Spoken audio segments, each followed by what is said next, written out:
deliberations. It is Monday, March 14th, 2022, and we are here today for a virtual hearing on docket number 312, Messaging Ordinance Amending the City of Boston Code, Ordinances, Chapter 16 regarding targeted residential picketing. I referred to the committee March 2nd, on March 2nd, 2022. The docket will be sponsored by the mayor.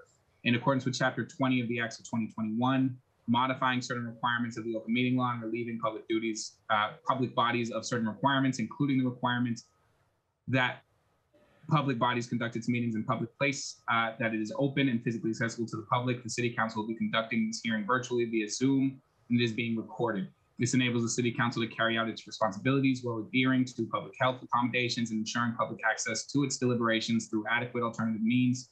The public may watch this hearing via live stream at www.boston.gov/citycounciltv and on Xfinity 8, RCN 82, Verizon 964.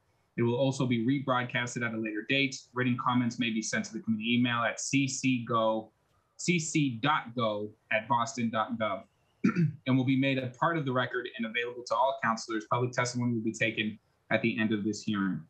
I am joined by my council colleagues this morning: Councilor Erin Murphy, Councilor Lucy Louis-Jen, Councilor Kenzie Bach, Councilor Liz Braden, Councilor Tanya Fernandez-Anderson, Councilor Michael Flaherty, and Councilor Julia Mejia. We are also joined by Chief Brianna Miller from the Office of Community Engagement. Before I give my council colleagues the chance to give their introductory remarks, I'd like to mention that the committee received a letter from the law department who were invited to participate in this hearing. That letter was sent out to councilors this morning, will be included as part of the public record.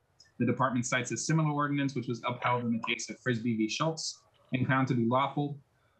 That case sets the standard for this kind of legislation. The department specified that the ordinance before this body is not content specific and leaves open channels of communication. The department also reiterated that the goal is to protect the privacy of residents in their homes. Now, by order of arrival, I'll turn over to my council colleagues, starting with, I believe Councilor Murphy may be here, but I received a phone call from her this morning. So Councilor Lucy Louis-Jen, if you can proceed.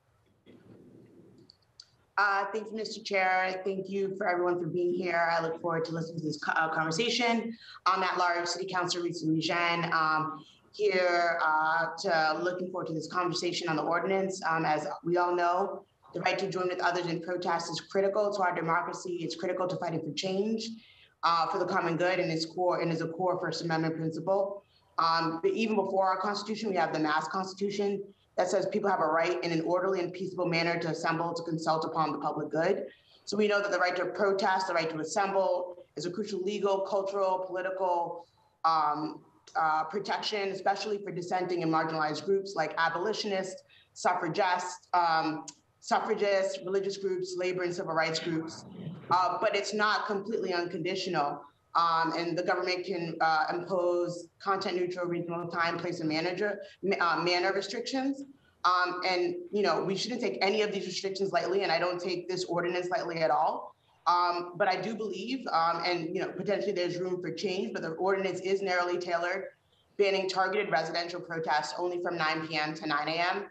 It's narrow both in scope, a protest focused on one person's home in the wee hours of the night or morning. But I know this ordinance, as it should, as anything on the First Amendment should, sparks rigorous debate. And so I look forward to hearing from all of you regarding this ordinance. So thank you, Mr. Chair, again. Thank you. We're going to go to Councilor Kenzie Bach. Thank you so much, Mr. Chairman, and thank you everyone for being here. I'd echo Councilor Louis-Jen's comments. I think that this is a super important area. I think that the First Amendment is critical for all of us, and that I appreciate the fact that I do think that the ordinance that's been put before us is a very narrowly tailored time, place, and manner restriction, and that's the only framework in which this council should be looking at something like this. But I do appreciate the work that went into drafting it, and looking forward to hearing the public comment today. Thanks so much, Mr. Chairman. Thank you, Councilor Bach. Councilor Braden.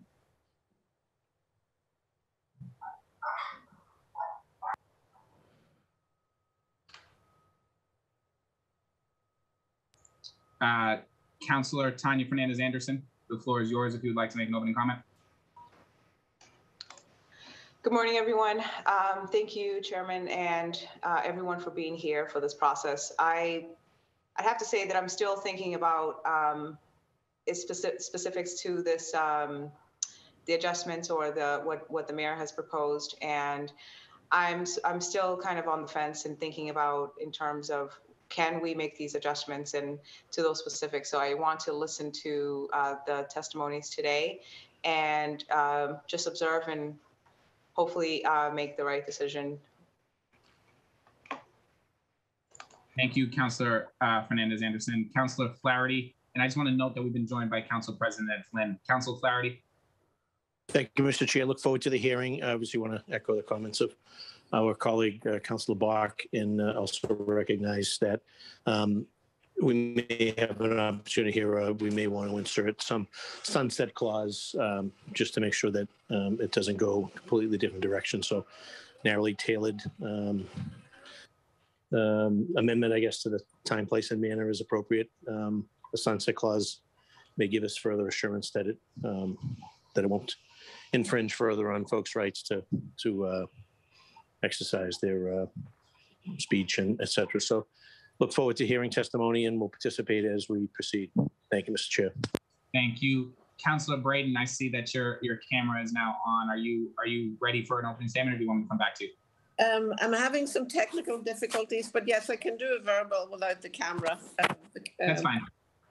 Oh, good morning, everyone. I'm very pleased to be at this hearing this morning. I think it's time to have a conversation about public protests in residential neighbourhoods close to homes, and I look forward to hearing everyone's point of view this morning and hearing from the different departments, especially the law department, on their take on this. I have to read the communication that was sent by email, but I hope to catch up on all that very soon. Thank you so much. Thank you, Mr. Chair. Thank you, Councillor Braden. It's Councillor Mejia, followed by Councillor Lara, followed by Council President Ed Flynn. Thank you to the chair for holding this hearing. You know, as an elected official, I've had my fair share of harassing tweets and threatening voicemails, Zoom bombings, people screaming at me in the streets, and so on. And I come at this with a great deal of personal and professional lived experiences. It's part of the job. So I think as elected officials, there's often an impulse to want these kind of ordinances. But when you really look at the fine print of an ordinance like this, you find that it really doesn't line up with the number of values we consider to be so important. And in full transparency, I have had fundamental problems with this ordinance because I couldn't support it without compromising my values as a champion for all means all. First, I'm concerned about the unequal enforcement of this ordinance on organizers of color.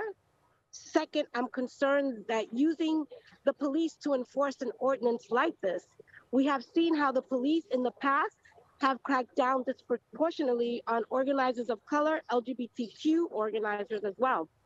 Finally, I'm concerned about creating legislation just for the sake of legislation.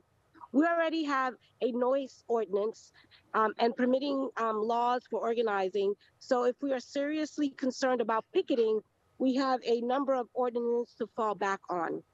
As a neighbor and as a single mom who lives with her whole family, I get the impulse to want this ordinance. But we can't be impulsive with our values as elected officials. So I'm here to listen and learn more from the administration. But unless we have some major fundamental changes to this ordinance, I am going to struggle to support this measure. So I'm really hoping that we can find some compromise here on ways that we can move this forward, as well as ensure that democracy continues to thrive. Thank you. Thank you, Councillor Mejia. Councillor Lara. Thank you, Chair. I want to start off by saying that my stance on this issue does not come from a lack of empathy for what's been happening outside of Mayor Wu's house and the impact that it's had on her neighbors, the children, and the veterans who live nearby. Similar to Councilor Mejia, I have also been on the receiving end of that level of harassment to the point where I wasn't allowed to go door knocking or into certain neighborhoods on my own for a while during the campaign because of the threats. These folks have Mayor Wu's neighbors have been subjected to the racist, sexist, and anti-Semitic messages of the protest for well over 9 weeks now. And so I definitely understand that we're at a impasse. We have received dozens of complaints through 311 via email, on social media, from neighbors who, like me, have realized that this group has been violating the city's already existing ordinances without intervention, mainly the noise ordinance, blocking of the street, disturbing the peace. All of those have been violated, and in a well-documented manner by this group. The bottom line is that the ordinance is repetitive. It infringes on people's right to assemble peacefully. And while we're trying to solve a temporary issue, the unintended consequences will no doubt disproportionately impact marginalized communities who use civil disobedience and direct action as tactics to help secure civil rights. We can't trust that the ordinances are going to be enforced, as none of the others have. And given the data that we have about over-policing of Black and Brown communities, we can't trust that they're going to be enforced equitably. Boston has a vibrant youth organizing and housing justice movement, both of which, based on the time limitations offered by the ordinance, will be risking fines by protesting before school hours, planning eviction blockades, or stopping foreclosure auctions, all of which typically happen in the wee hours of the morning. I hope that the testimony at the hearing today helps make it clear to my colleagues that this ordinance has the potential to be incredibly problematic for marginalized communities. It creates an opportunity to criminalize organizers by way of fines, and it creates an information gathering mechanism that could be weaponized as surveillance later on. I don't think that this is a risk that we should take. It's an unnecessary risk. And I look forward to hearing from the public and making amendments that are in alignment with the feedback we hear from our constituents. Our office will be offering these kinds of amendments similar to the sunset clause that Councilor Flaherty brought up, and amendments that will make it more explicit to what protests are and are not included in the ordinance in order to work to minimize harm. So thank you. Thank you, Councilor Lara. President Flynn, the floor is yours. Thank you, Mr. Chair, and thank you to my colleagues that provided positive testimony in different perspectives, and I respect everybody's opinion and perspective, and the perspectives you bring in really adds to the discussion in the subject matter. So just want to say thank you to my colleagues. I've also, like Mayor Wu, I also had protests at my house as the city council president, but also when my father was mayor as well. And when the protest, let me just say briefly, when the protest was at my house, there was a young woman with little kids, two little kids, two girls, maybe 7 or 9 or so, and she came up to me after the protest was gone, and she said to me, "Councilor Flynn, I can really understand why young people don't get involved in politics. Young people don't like to run for office, being subjected to that type of harsh criticism, calling someone a communist or a traitor." And then it was even more despicable what they were calling Mayor Wu, a mother of 2 little kids. And, we want people to get engaged in politics and to run for office. But can you imagine a young mother or a young father that wants to run for office with little kids telling their spouse, I want to put my name on the ballot, but we may have to endure this type of brutal criticism. So certainly, I agree with my colleagues. There should be a balance, and there's room for compromise. I think the administration is willing to compromise with us, with the city council, and we would compromise with the administration. But I think there should be some type of reasonable restrictions on demonstrating in public, in the homes of public officials. If you're demonstrating at 5 o'clock in the morning, there might be a little kid next to the elected official that's trying to get to sleep, ready to wake up another hour for school. There might be a senior citizen that's having trouble sleeping. or a veteran with PTSD that might be dealing with sleeping issues, or there might be a nurse that worked the overnight shift that needs some sleep. So, you know, public protest has to have some limits, and it's about respect for your neighbors. It's a respect for your community, being decent people. And if you want to protest, we can accommodate you, but there has to be some respect on the protesters as well. My opinion might not be, people might agree with it, but that's just how I feel personally about it. So hope it's helpful to the discussion, not saying I'm right or I'm wrong, but that's just my own personal opinion. Thank you, Mr. Chair. Thank you, Council President. And I'll just say in my opening that I also believe that this is a narrowly tailored ordinance. It gives people 12 hours of a day to do this. It doesn't actually remove them from 9 a.m. to 9 p.m. So that's 50% of the day you can pick it out of somebody's house if you so choose.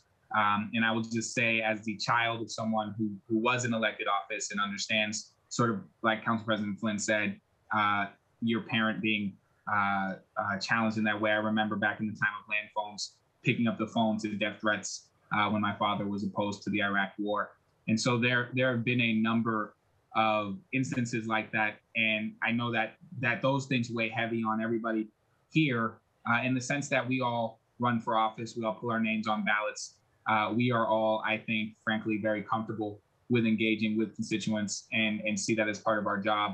I don't see that as the job of my neighbors. I don't see that as the job of family members who did not do that. I don't see that as the job of other folks who don't hold these spaces. And so in the places where we are able to create some civility, to try to create some way to ensure that engagement is respectful, I think we should.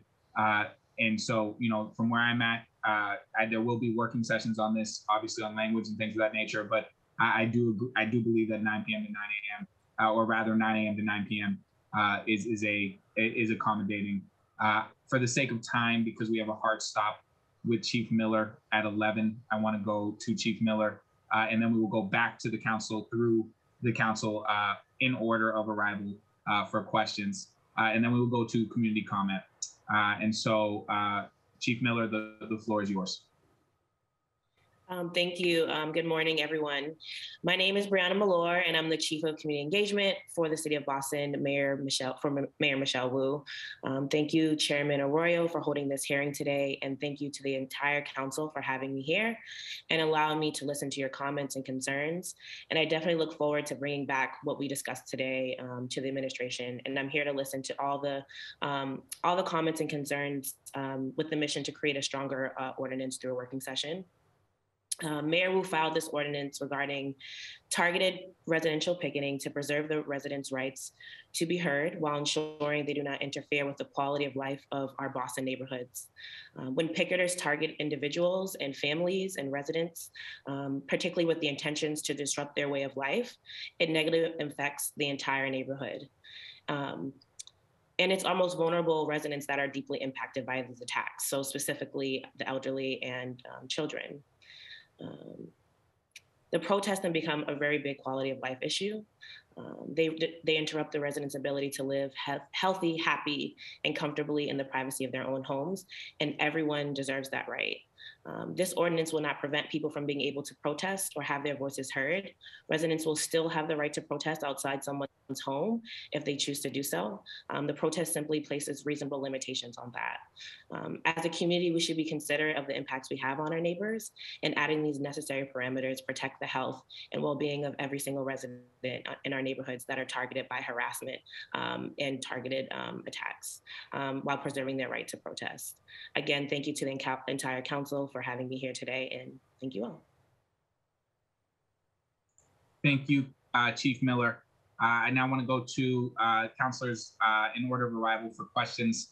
I believe Councilor Kenzie Bach, followed by Councilor Braden, are the next two that are here. Thanks, Mr. Chairman. I don't think I have any questions for Chief Miller.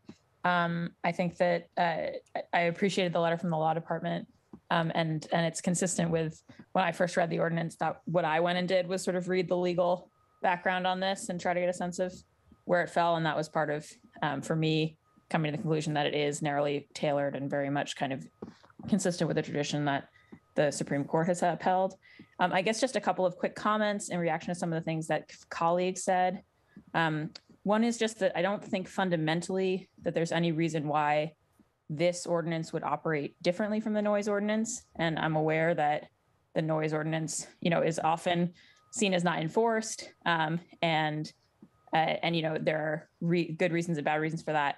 But I do think that there is some norm setting that happens with the noise ordinance, like the notion that from 11 p.m. to 7 a.m., we're asking people to do different things differently because of their neighbors and the fact that we live all squeezed together here in the city. And I think this is in a similar vein. And I also don't think we've seen criminalization out of the noise ordinance and the kind of slippery slope stuff we're talking about. So to me, this is about establishing a norm, particularly about thinking about those residents who happen to live near elected officials and other potential targets. But I don't see a reason why it would operate differently from the noise ordinance in terms of these unintended consequences. And then the other thing I would just note is I would have a kind of legal concern about the sunset proposal. I think that it's super important that this is content neutral. And I think that a very narrowly limited time period would suggest that it was targeting a particular set of protests. And I think it's really important that this council not endorse something along those lines. And I also don't think it would withstand legal scrutiny. So I just want to flag that as a legal concern about a sunset proposal. Thanks, Mr. Chairman. Thank you. I was waiting for the working session, but you are absolutely correct, Councilor Bach, that would not pass legal scrutiny if we did a sunset clause due to the context-specific nature of it. Councilor Louis Jen is back on. I'm going to go to Councilor Braden for any questions or comment, and then to Councilor Louis Jen, followed by Councilor Tanya Fernandez-Anderson. Mr. Chair, I don't have any questions or comments at this moment. Thank you. Thank you. Councilor Louis Jen, followed by Councilor Anderson. Thank you, Mr. Chair. I do have a question for the administration. Given that there are currently laws on the books, such as nuisance and disturbing the peace ordinances that could be enforced but haven't been enforced, I'm curious as if whether the administration has insight as to why those aren't being enforced. I think there's a lot of concern among a lot of folks that if these were protests, either BLM protests at this hour, or if the crowd of protesters look differently, given the racialized nature of policing and also of criminal, who we presume to be guilty, that those ordinances would have been enforced. So can you give us any insight as to why that's not happening here and why there's a need for this additional ordinance to get some enforcement? Thank you for your question, Counselor. On all enforcement questions, I definitely do defer to the Boston Police Department, but ultimately this ordinance talks specifically about targeting someone's residence and someone's person.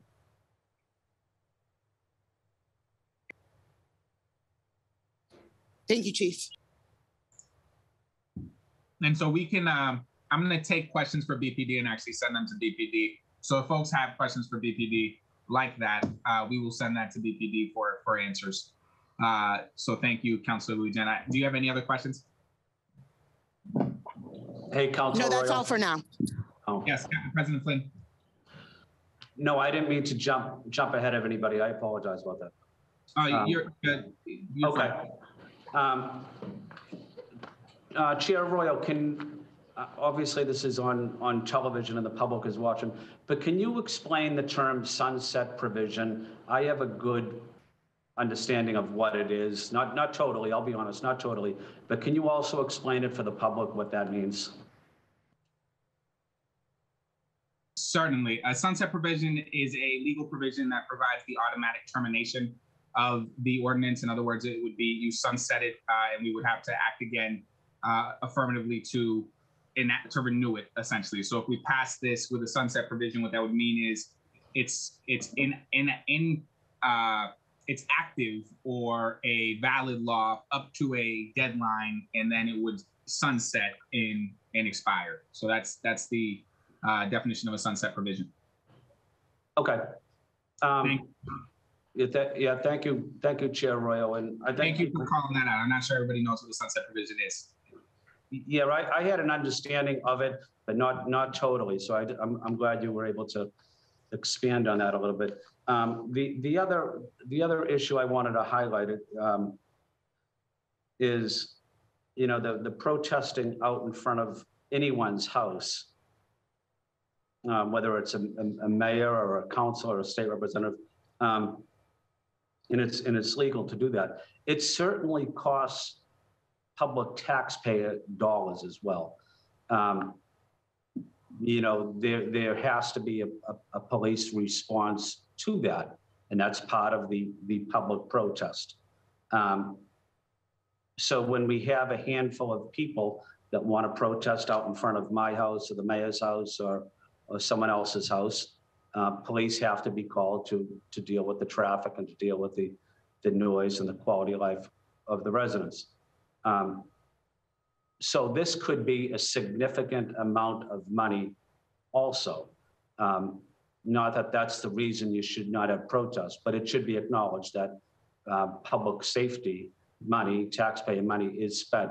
I'm just wondering, Brianna, and do we know, and it's an important question because, you know, because this issue is in the paper almost every day, but do we know the level of, or the amount of taxpayer money on police that have responded to various demonstrations, whether it's my house, whether it's the superintendent of schools, whether it's the mayor? Our councilors have also been subjected to some of this. You know, I would be interested in knowing how much money we are spending on public safety. Thank you for your question, Council President Flynn. I do not have the answer to that at that time, but I think, as Councilor Arroyo said, we could ask BPD these questions. Okay. Thank you. Yeah, and I think it's important we also address the issue of Boston police overtime, and people have the right to weigh in on that issue, as I do and other people do. But certainly, I would bet some of the Boston police at some of these locations are there because they were ordered to, which they should be, but on overtime as well. So it does cost the taxpayers a significant amount of money, and we should have a good idea of that. And I'm curious about that because, you know, the public protest at City Hall to me is more appropriate. There's places out in front of City Hall to publicly protest elected officials, and I think that's a much better location than going to someone's house and being disruptive. You know, a mayor makes decisions, in the mayor, a lot of them, most of them are controversial. 50% of the people like them, 50% don't like them. But it doesn't necessarily mean if you dislike a position, you have the right to go out in front of someone's house and yell and scream. I just, you know, we want to encourage young people, mothers and fathers, to get involved in politics, to run for office. And what we witnessed at the mayor's house would not encourage any young person, any young family to get involved in the political arena. You know, it's sad. It's sad to say that because a handful of people can have a negative impact on the quality of life of thousands of people. So maybe my views are a little not in the mainstream, but that's how I feel about it. But I don't have any further questions, Chair Arroyo. Thank you, President Flynn. I believe next is Councilor Fernandez Anderson. Thank you, Mr. Chairman. It's interesting because I really appreciate the conversation about the sunset. I just don't know if and I appreciate that the mayor didn't, because I would hate to think that it's self-preserving. Like if we do it for a term and the length of which we are to vote on the ordinance, right? So is it so specific to this mayor or for everyone? So I'm interested in hearing more on that and what my colleagues or how we hash this out. But then two, as a mother, as a woman, as just anyone, as a person, like I don't want anyone to harass me at my home. And yes, the First Amendment gives you the right to assembly, but peacefully assemble. And what I've seen or observed has not been peaceful. And so the thing that's putting me, in the back and forth is, if we're going to do this, then who is it going to impact? And I think that my colleague, Councilor Lara, alluded to this.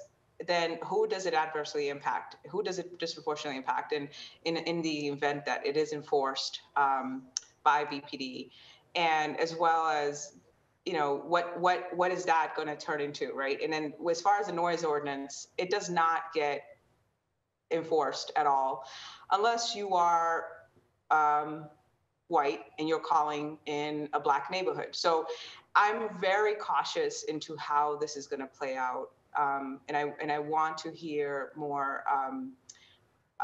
Again, I'm here to hear more of the testimonies and seeing people's perspective, but I'm also on the side of not harassing people, or people having the rights to say, enough is enough.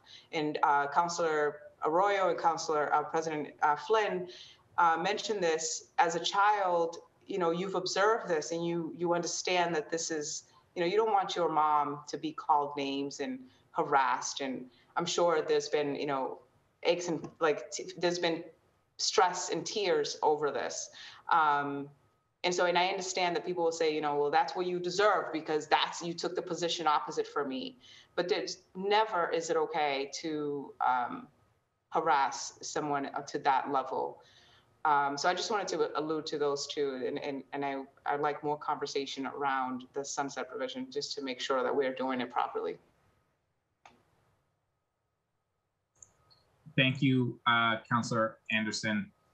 Councilor Flaherty. Thank you, Mr. Chair. And obviously, the idea of a sunset provision, or at least the topic of which is not designed or was not proposed, designed for just this specific incident. It was obviously to recognize the need for stability, arguably. Obviously, what Council President Flynn has been talking about.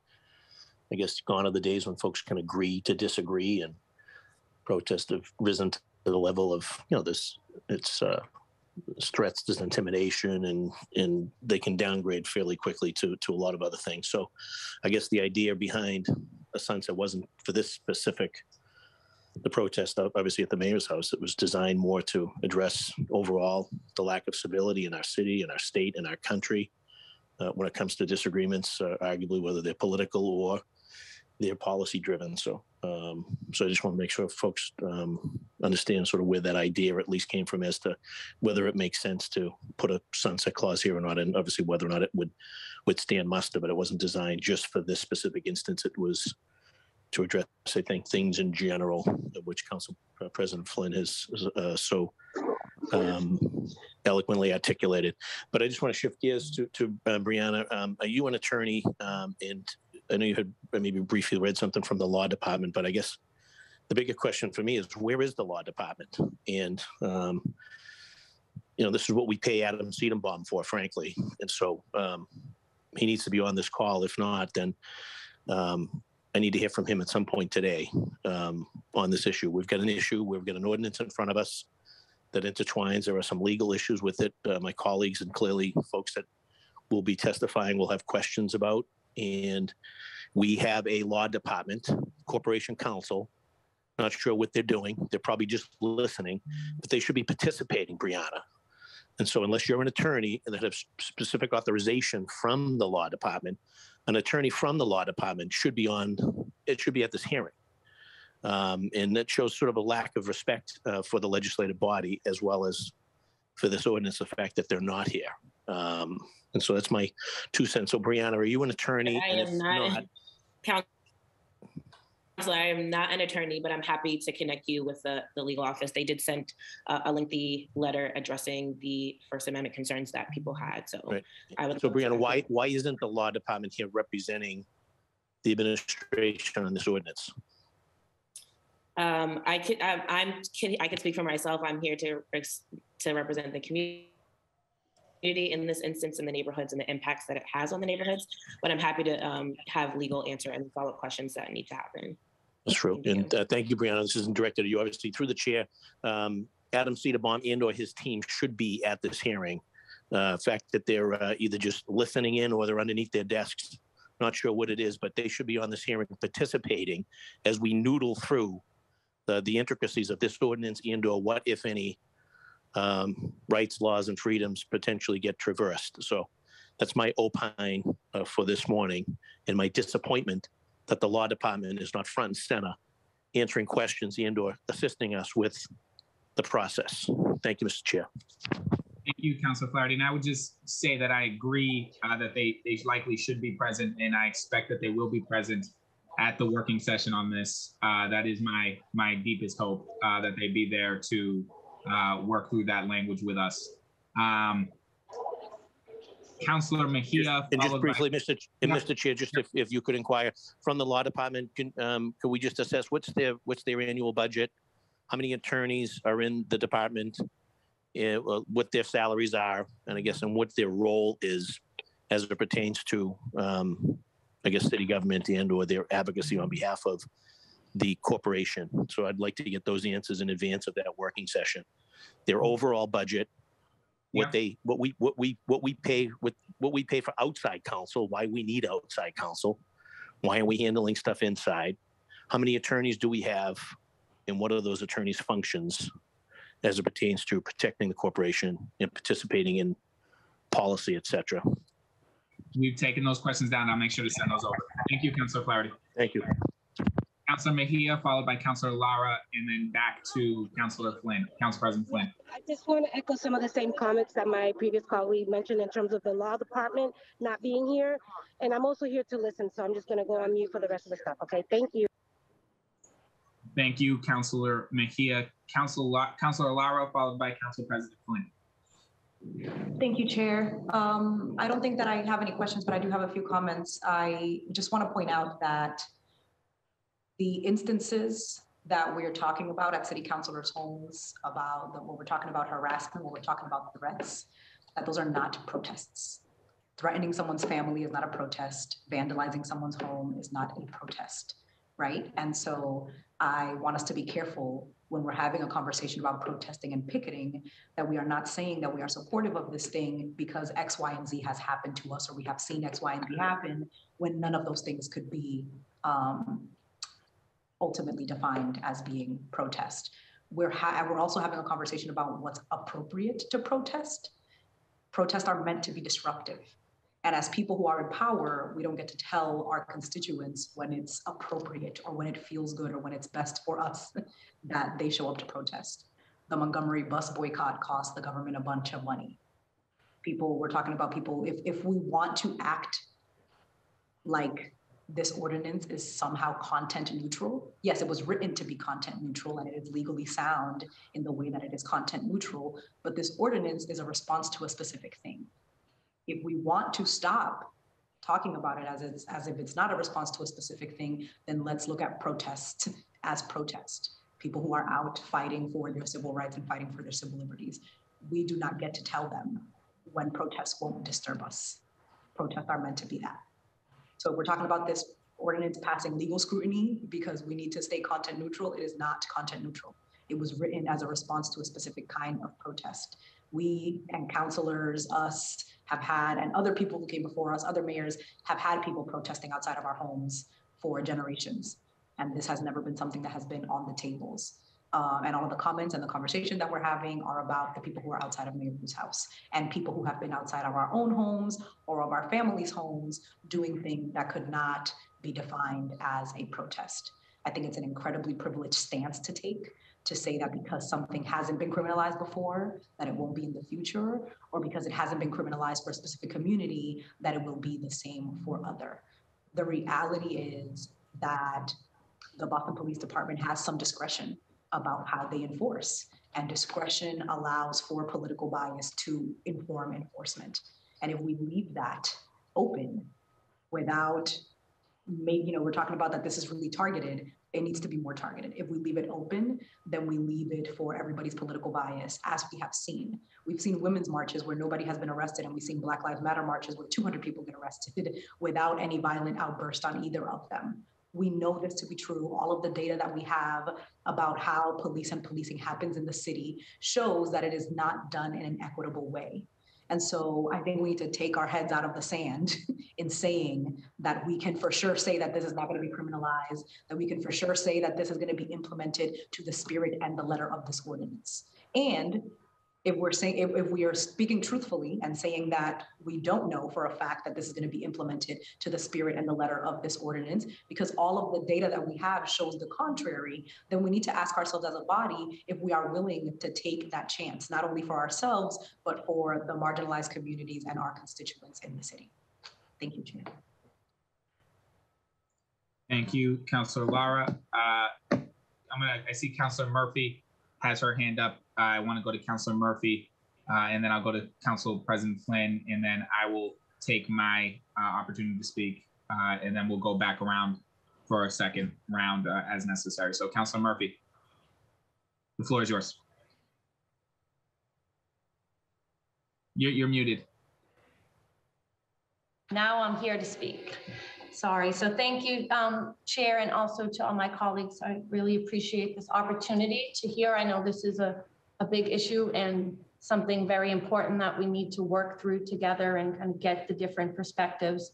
So I do just want to share my feelings that, I don't feel comfortable taking away people's rights or telling them when their rights can be exercised. But at the same time, I do believe that any threatening or harassing behavior towards our mayor or anyone, not just elected officials, should never be tolerated. So if that is happening, and I know others have said this or talked about this, like what supports do we have in place right now? Or what more can we do to make sure that that is being stopped? And I do know my 80-year-old neighbor, Auntie Kay, lives on Poplar Street. So she does know when the noise comes and when the protesters are out there, and that stretch of time when they were making a lot of noise. There are noise ordinances, and the neighbors also do have rights. But I do believe that we can take care of that in other ways than maybe having this go through as taking away people's rights to protest. So I do appreciate this conversation, and I hope we can continue this working session before it comes to a vote to really have a good understanding of how we can come to some agreement on making sure we're doing the right thing, but not taking away people's rights. And I appreciate what my colleagues have said. Thank you. Thank you, Councilor Murphy. Now, just my questions for Chief Miller. Do we have a count of how many 311 complaints have been made about these protests happening in Rosendale?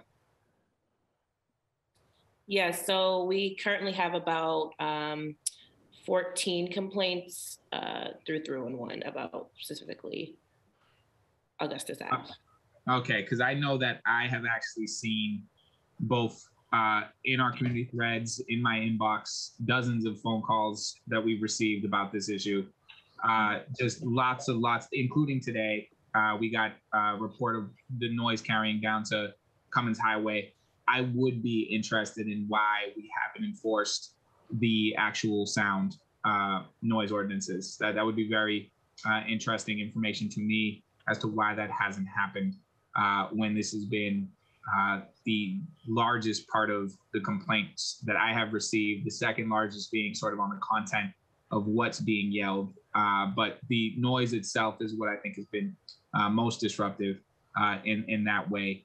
I'm not sure I have any other questions for you, Chief. And I see that we still have 3 hands up. I'm going to go in order that the hands went up. And then Chief Miller, thank you for your time. We'll go to public comment. Council President Flynn, the floor is yours. Yeah, thank you. Thank you, Mr. Chair. Mr. Chair, I was wondering, the letter we received from the legal department, the law department, are you able to summarize it? What did it say? Or I understand they did send down a letter. I was just curious of what they said.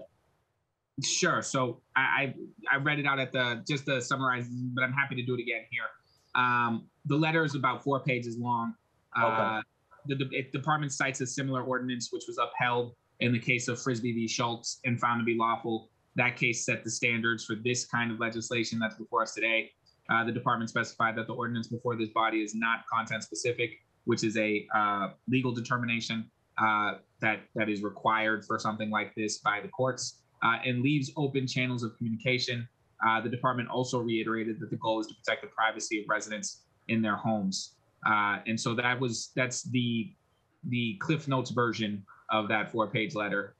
It's more in depth than that, obviously, but it's there. And just because it hasn't been done yet, for folks who are sort of tuning in and trying to figure out what we are talking about, this ordinance specifically targets picketing, protesting or demonstrating toward a specific residence in residential areas. It takes effect from 9 p.m. until 9 a.m., making it unlawful to do so at those times from 9 p.m. to 9 a.m. Violation of the ordinance would result in a fine of $100 for the first offense, $200 for the second offense, and $300 for a third offense. And that obviously would be enforced by the Boston Police Department, which is why, if you've heard us speaking about the noise ordinance and other ordinances that we have that haven't been enforced, there's some questions as to what would make this different from that. And so thank you, Councilor Flynn. I don't know if you have any further questions. Yeah, I have one further question and one comment, Mr. Chair. Did we consider, maybe with the exception, maybe not doing a fine, but does a stay away order, is that more effective than a fine? Is that more inclusive in terms of, you don't want to penalize someone that feels that they have to go to someone's house, take money out of their pocketbook, but is it a compromise to have a stay away order without a fine? I think that's something worth asking the law department. The one thing I would just say is the stay aways, in my experience as a public defender, where you see stay away orders, you see sort of harassment orders, you see those kinds of orders, but they require court hearings and things of that nature. Whereas I think the fine is probably more streamlined. And then obviously they would require enforcement for the stay away, which I think could actually lead to an arrest on the violation of a stay away. So those are the kinds of issues when you get into those kind of measures. But I'm happy to kick that over to the law office to see what their determinations were, why they came to this specific fine of 100, 200, 300, and how that matches or does not match what the fine is for, say, violation of the noise ordinance. So those are the kinds of things that I think are valid questions that I'll send over that way. Yeah, thank you, Chair Arroyo. And then my final comment, I guess, as I was reading the newspaper about the demonstrations out in front of the mayor's house. Read them closely. There was one, I forget if it was a man or a woman, regardless, but this person was a veteran dealing with PTSD related issues. And that type of noise and that type of disturbance out in front of your house at 7 o'clock in the morning is very unhealthy for someone with PTSD or mental health challenges. We do a lot of work on this council also on supporting families, supporting elderly people, persons with disabilities, but it should be also factored in that these demonstrations really impact negatively the quality of life. And again, I'm for a balance that works, some type of reasonable reasonable compromise. That's what this council and the mayor want to see, is a reasonable compromise. So I don't have any further questions or comments, but just want to say thank you to the chair for conducting this meeting, and for my colleagues for very good comments too.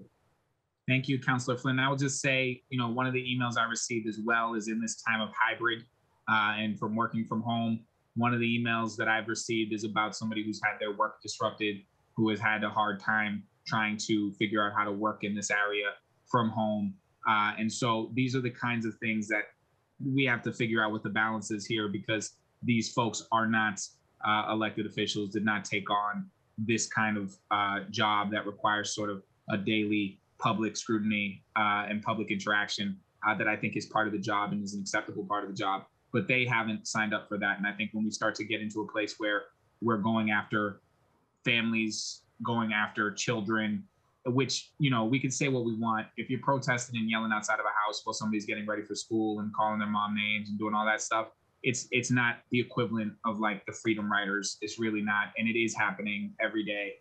And so those kinds of things really do have to get taken into account because there's children, there are seniors, there are folks working from home. They are all entitled to, frankly, the same peace that we would want for our communities.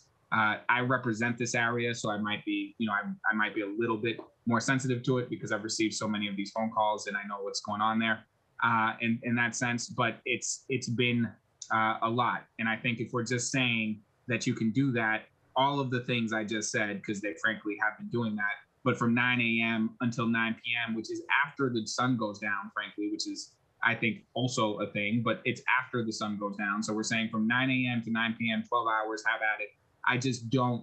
I really don't see the distinction here with why it has to happen at 7 a.m. or 8 a.m.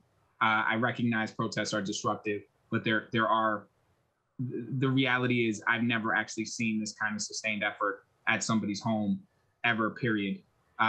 Regardless of whether it was Mayor Flynn, Mayor Walsh, I've never seen this. And so, we can say what we want about all of these different things, about how this might impact other folks. I've never seen folks of color, period, do this to elected officials in this manner for weeks and weeks and weeks and weeks on end. So I just want to be clear about what we're talking about there, because this is different. I just want to be clear, this is different. And if we're gonna talk about it seriously, I have the same questions other councilors have raised. Why aren't we enforcing the laws that are already on the books on this? Why aren't we? I know there was a meeting at E5 with my community where E5 being the police station, that's how seriously they took this, where we had a community meeting at the police station because folks had this going on for weeks on end. I feel for them. I am likely voting for this because of that. And so these are the kinds of things that, I just want to make sure we're clear. This probably isn't necessarily going to fix it. Folks are still going to do protests. Sit-ins aren't legal, but we still do them. So like, these are the kinds of things where I just think that there's a hope here that we can get to a civil place and that we can keep it centered on, if you want to go after elected officials, there's ways to do that without going after their families and their neighbors. And so with that, I know Councilor Lara's had her hand up, and then I know Councilor Fernandez-Anderson has had her hand up, and then I see Councilor Flynn's hand went up. So in that order, if we can go Councilor Lara, Councilor Anderson, or was Councilor Anderson, were you first? So Councilor Anderson, Councilor Lara, then Councilor Flynn. Thank you. Nope, my turn. No, thank you, Councilor. I want to thank my sister, Councilor Lara, for bringing up such important points about, protests and our rights and racial justice and those who it disproportionately impacts. With that being said, to your point, Councilor Arroyo, it is vastly different. Like, it is not the same. Montgomery and other situations, Black people, I'm sorry, people of color have not done this to electeds in this way. And this is totally different. When it begins to get abusive, then I wonder, though, what population are we dealing with, right? So my job, right, or our job, I'll speak for myself, is that we consolidate community and that we represent everyone. So in that same sense, I'm thinking about the people that are protesting. If their resolve is so abusive, if their disposition is so offensive to this point, then you have to question, what is their state? What's going on? Why is it okay? Why is Mayor Wu different? And then what makes them go to that extreme? So I wonder, and allow me just for a bit, I don't know if this is a good idea, but I wonder then if we need a third-party intervention so that we can, one, address the issues that Councilor Lara is talking about, so that we put this into this to this ordinance, but also some sort of intervention or some sort of third party, so that we are ensuring that we're not going into the other end of things, the other extreme end of things on impacting our communities as well. But also, again, like what is our state of mind when we are in front of a person's house, a woman's house, and we are abusive? So I just have those questions. And again, if we can explore, is there a way for us to talk to BPD and look at third-party interventions so that we can avoid the opposite extreme? Thank you. Thank you. And I think we might make a request, because we're going to be asking BPD to enforce this, that BPD be present at the working session as well, so that folks can ask those questions there directly to them. Councilor Lara, followed by President Flynn, and then we'll be going to public comment. In order to have public testimony, you need to sign up. So if you are an attendee and you have not signed up for public comment, the way to do that is to email Christine.O'Donnell@boston.gov. That is Christine, CHRISTINE.O'Donnell, ODONNELL @boston.gov with your name, so that you can sign up for public comment. Everybody who emails Christine O'Donnell will be given a chance to speak. The question before you, just so that you can do this, make sure, please, that if you're an attendee, you get your Zoom ready for public comment, so that it has the name that you've given Christine O'Donnell, which should be a first name and a last name, to speak. So first name, last names, no one names, no initials, first name, last name, so that we can call on you when it is your turn to speak. Thank you. And with that, I'm going to go to Councilor Lara, followed by Council President Flynn. Can I just say my goodbyes? I know that I still want to just hop off. Thank you, Chief. No problem. Thank you to the counselors, and thank you to all the community and residents that are going to be giving public testimony today. I do have staff on to kind of take everything back and hopefully work together on this in the working session. I do want to underscore my role in this conversation is really uplifting and empowering the voices of community, and how this does deeply impact our residents and our neighbors. And our role is to proactively protect our neighbors, and I look forward to kind of partnering this in the future. So thank you all. Thank you. Councilor Lara. Thank you. And I just want to note, we've been joined by Councilor Lydia Edwards, and I'll go to her directly after Councilor Flynn. But Councilor Lara, the floor is yours. Thank you, Chair. I just wanted to bring up a couple of points from your comments specifically, particularly around, and also Councilor Fernandez-Anderson's of like, oh, this is different, right? When young people are going outside of Mayor Marty Walsh's home because they're asking for more youth jobs, they're there, they have their protest, they're there for 2 hours and they go, right? This level of, it is different. The issue is that this ordinance, because it's content neutral, will also apply to the people who are just going to go to someone's home to have a regular protest and then leave. There is an inability for us to target the repetitive nature of the protest legally.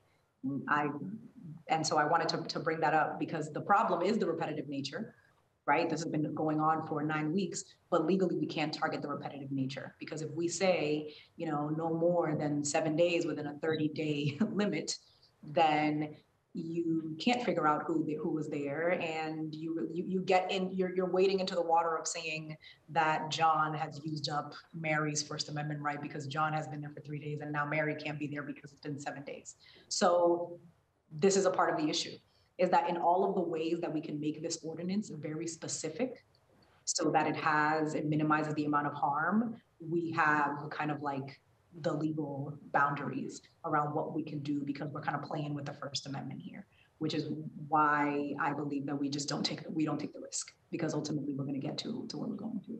So I would be supportive if we were targeting the repetitive nature, the harassing nature of the protest. Legally, we can't do that. And yes, we've never seen this happen with other movement organizers, because we are people who live in neighborhoods and we don't want our neighbors to be harassed either.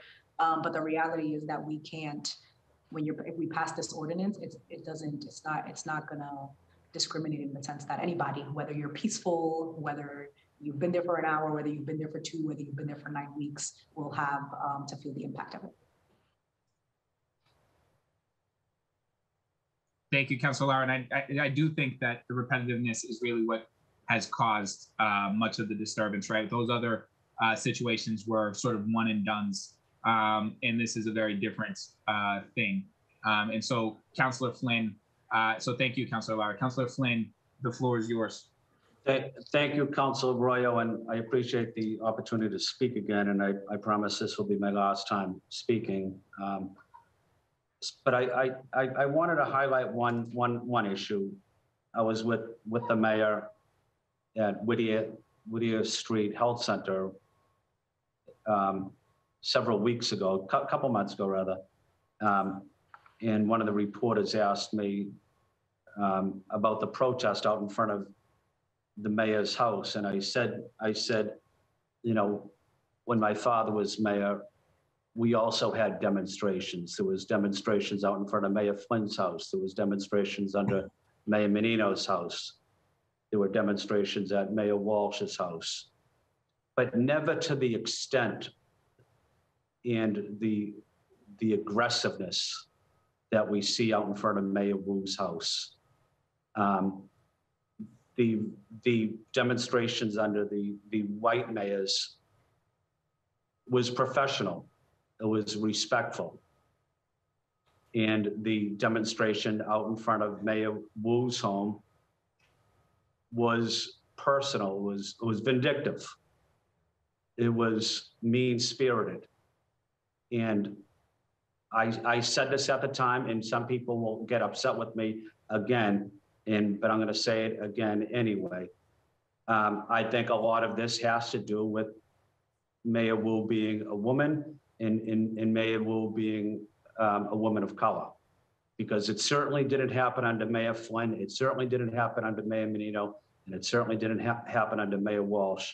And now we have a woman of color, and now we have this vicious and extremely aggressive protesting out in front of Mayor Wu's home. So I know many people disagree with me, but I stand by my comment. And you know, that also has to be part of the discussion. It's the white elephant in the room, and I think it's important that we at least acknowledge it. Thank you, Mr. Chair. Thank you, President Flynn, for your leadership. Honored to have you as our president.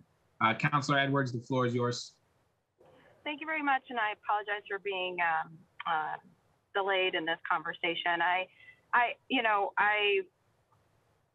I understand the balance of concerns and rights in terms of First Amendment and the ability to hold public officials accountable, even if it makes them uncomfortable. I myself have been, myself and 8 other city councilors faced that when we voted for the budget in 2020, and people came in the middle of the night and put things on our homes.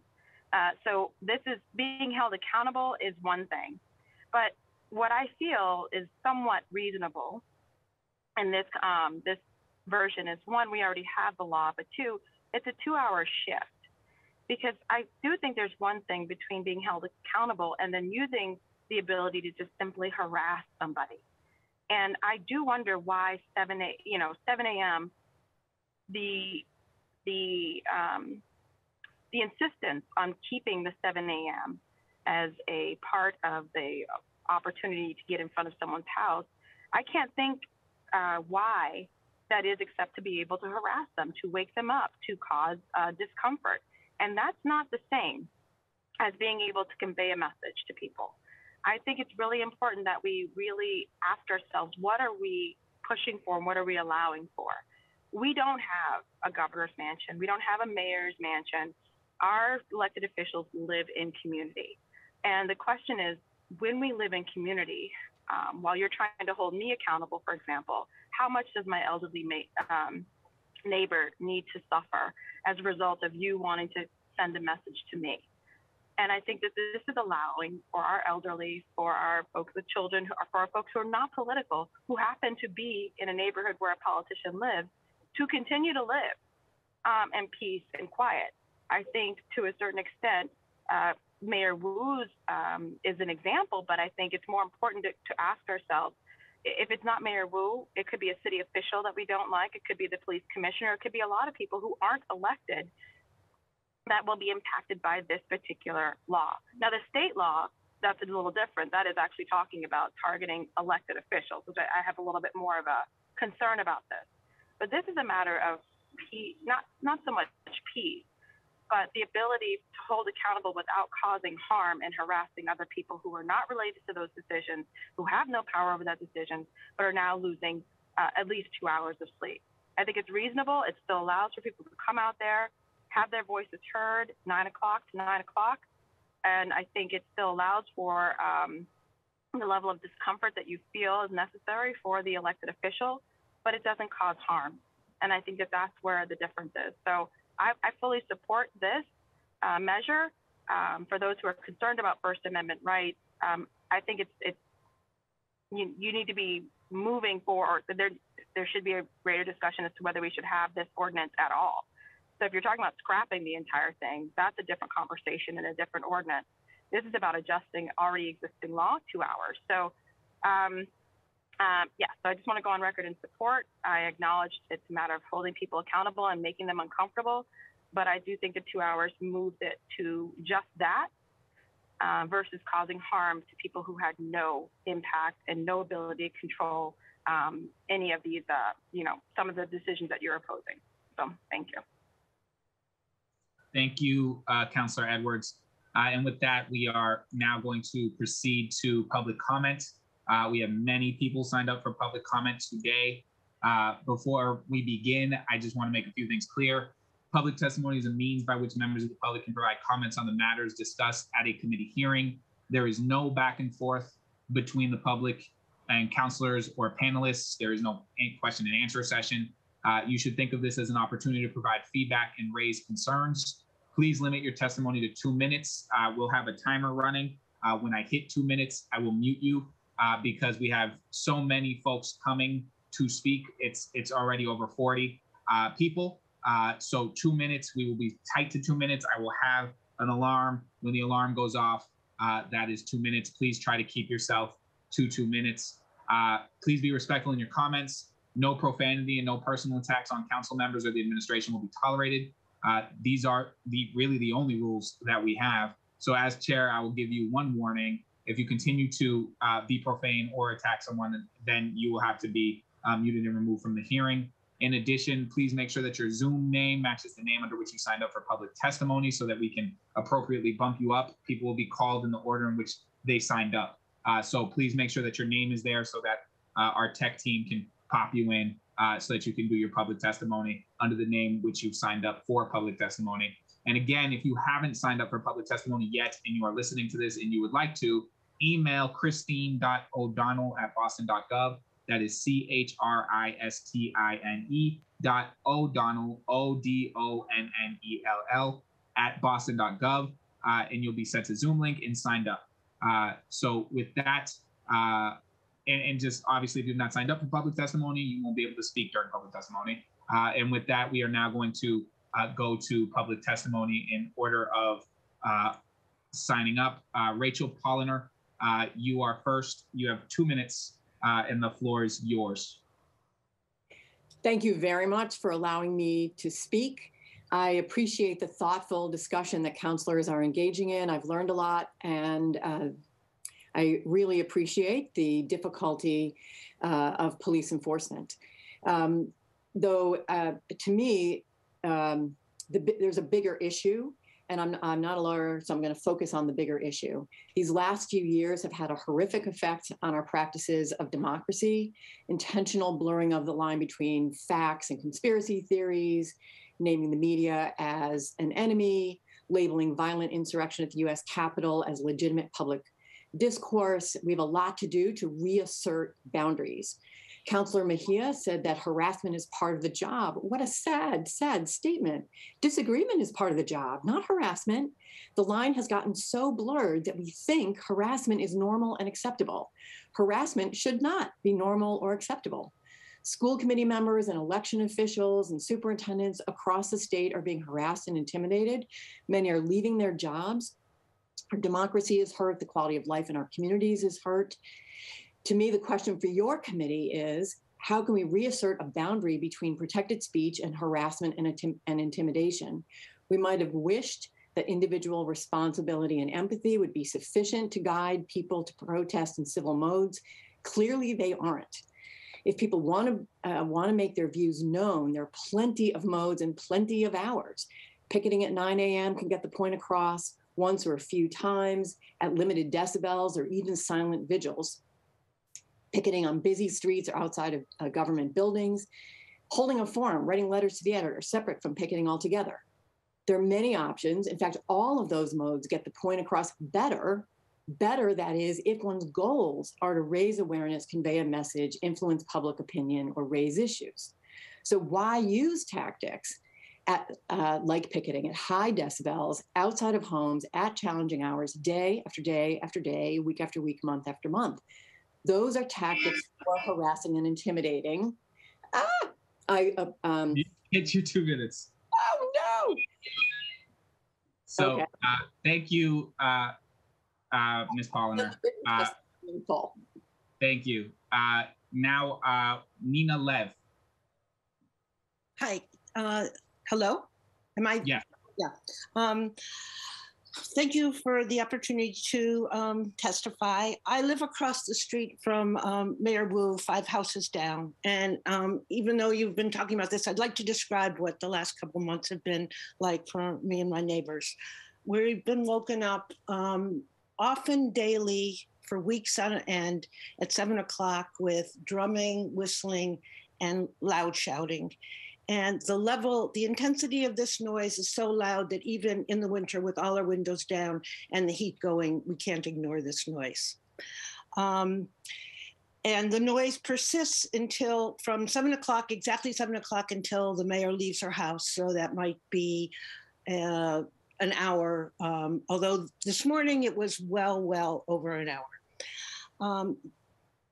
If we go outside the house, we're confronted with the most vicious personal attack signs for the mayor, who is not only our mayor, but a friend, a neighbor, a mother, and a daughter in this neighborhood.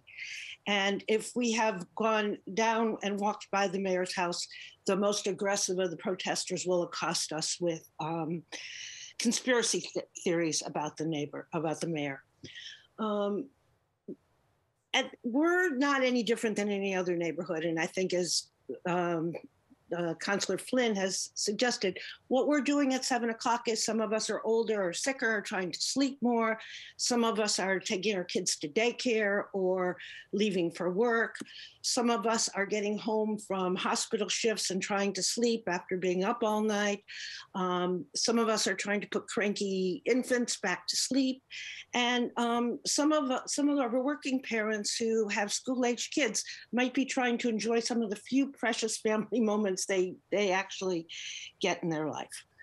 So for these reasons, I really ask you to, I'm not a lawyer, and I really do firmly support the right to protest, the right to speech. I think these are very, very, very important considerations. So I'm glad you're thinking about this but it seems to me that that it is crafted in a narrow enough way that we're both protecting free speech and protests, and at the same time, we're protecting the rights of the neighborhood. And I have another ask, but I know it's not something. Sorry, Ms. Lev, we've hit the 2 minutes. One thing I will say for folks as we hit the 2 minutes, You can email us and we'll put the entirety of your commentary on the record. But we have so many people signed up, we have to keep it to the 2 minutes. So I'm sorry that we have to end it there, Ms. Lev. Thank you.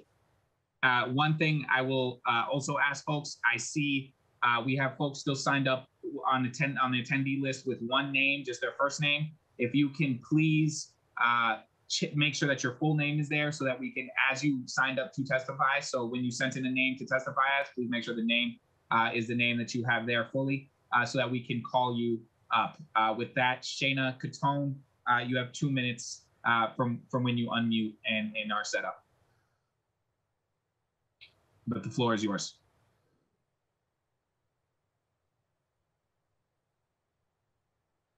Are you there, Ms. Catone?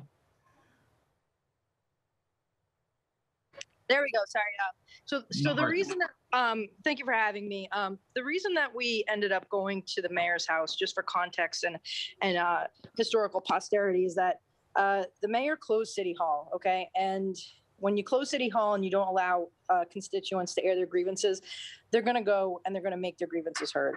I do question the 9 a.m. to 9 p.m. timeframe.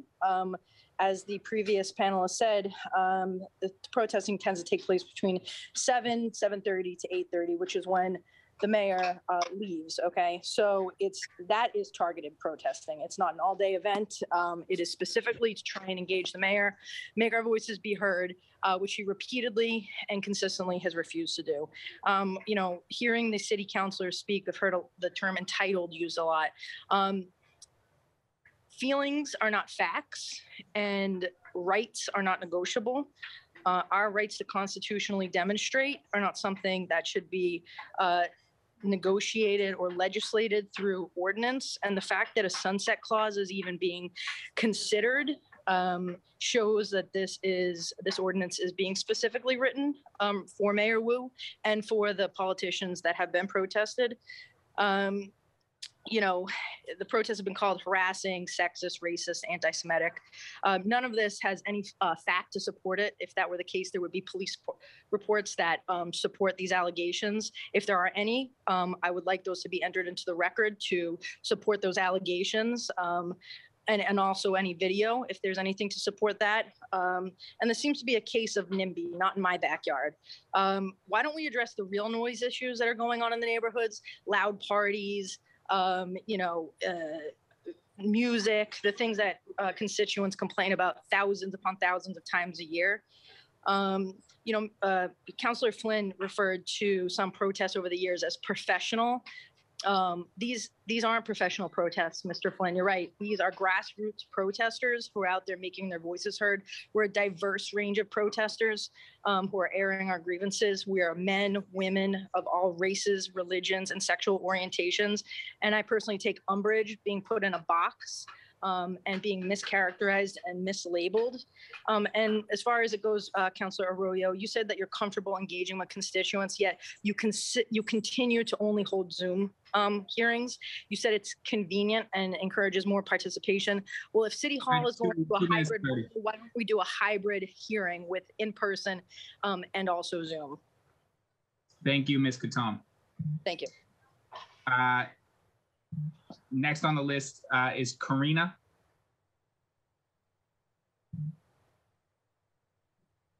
Yes, hello, 1 second. Sorry, I don't know if I can work out the video, but thank you for having me also. I would like to start with a quote. I felt like no one in government was even acknowledging real life, much less trying to help us. This is a quote from Michelle Wu in 2012. Funny she should say that because in 2022, she is the government, not even acknowledging real life, much less trying to help us. That's how I feel. Mayor Wu has had months to sit down with the people she claims to represent, people who have been outside of her home exactly for the reason that Shayna just mentioned, which was that she closed the City Hall. She has dodged real questions, real discourse. She's essentially been gaslighting dissenting voices. She dog whistles the press to libel protesters of all backgrounds as anything but what they've been, which is advocates for human rights, Wu has the audacity to imply that protesters in front of her house speak against her as a person of color. What a crock of horse manure, excuse my language. At least half of the people in front of her house are minority women, including immigrants, myself included. She's not doing her job. That's why people are in front of her house. And you as Boston City Council need to put to make a case of that situation, because you guys should be putting pressure on her to do her job well. She might be new in this. She may not have all the experiences that you guys have, maybe cumulatively. So why don't you actually point out to her that she needs to maybe address this issue, not by ordinances that are completely encroaching on people's rights, but rather maybe, after the first protest or second or third or fourth, perhaps you should have just sat down with people and talked with them. It's the frustration of seeing marginalized communities, already marginalized, being marginalized even further. Minority communities have been treated as second-class citizens, and it's extremely upsetting to live in a society like this. So all of us who are coming to the protest, and I've been there many times, which, by the way, it started with one police officer in front of Mayor Wu's house. Now it's up to 17 police officers, 2 paddy wagons. God knows how much money is being wasted, taxpayers' money. It's really upsetting to see that mayor, who claims to be transparent and progressive, is not even doing her basic job, which is hearing her constituents. So to the point of 9 a.m., who would be speaking to at 9 a.m. if Mayor Wu is in her office and she's not taking meetings with us? Who would exactly we be addressing at 9 a.m. or 10 a.m., right? And by the way, who's harassing whom? She's literally been involved in abusing children. The children are still masked in Boston. I'm gonna stop it there just so that we can be clear on the when I talked about personal attacks, that would be, the accusations of abuse of children would be one of those. Ricardo, first of all, you should not be interrupting my testimony. I do thank you. So that's the 2 minutes there. I just want to be clear too on when we talk about City Hall being closed. City Hall has been open by appointment, but has certainly been open throughout this time. Just so that we have that on the record as well. I have Nicole Oliva next, and then I believe David rolled after her. Thank you, Nicole. The floor is yours, and I'll reset the timer and go from there.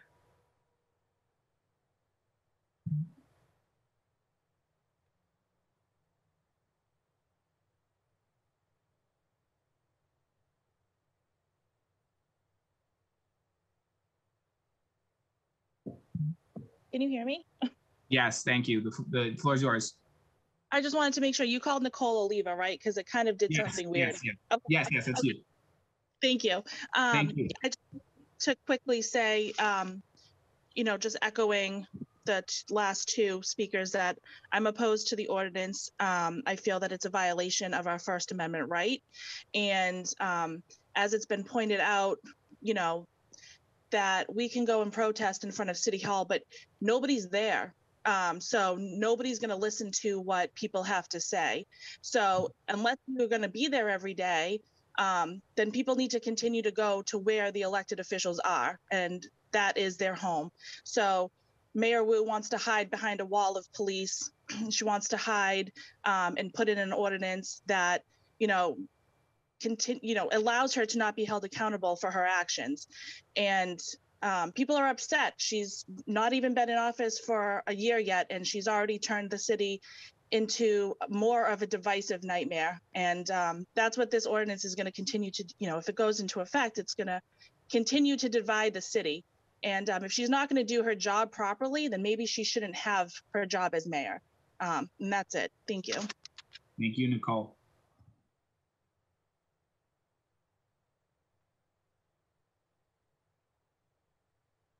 Resetting the alarm. Do we have David here already? No. Who is here, Nicole? Who? I'm trying to figure out who's next on the list. Who's actually up? Candace.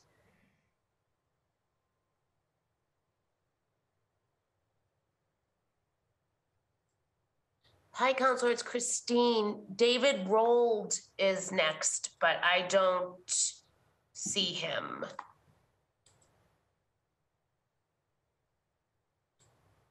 I see we have Catherine Vitale, I think is also on the list, but I don't know if there's a Catherine Vitale in the meeting room, in the attendees room. I see. It might just be under Catherine. Sorry, Christine. There we go. Catherine Vitale, the floor is yours. And I hope I pronounced your last name right. I'm sorry if I didn't. You did, actually. Okay, and David Rold is on the Zoom too, by the way.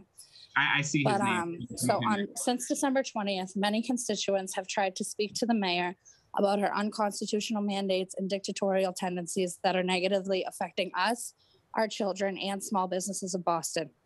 She walks by like we don't exist, calls us trolls on the internet, and refuses to engage us. She tells the media we are hateful and perpetuates lies about us being racist and sexist.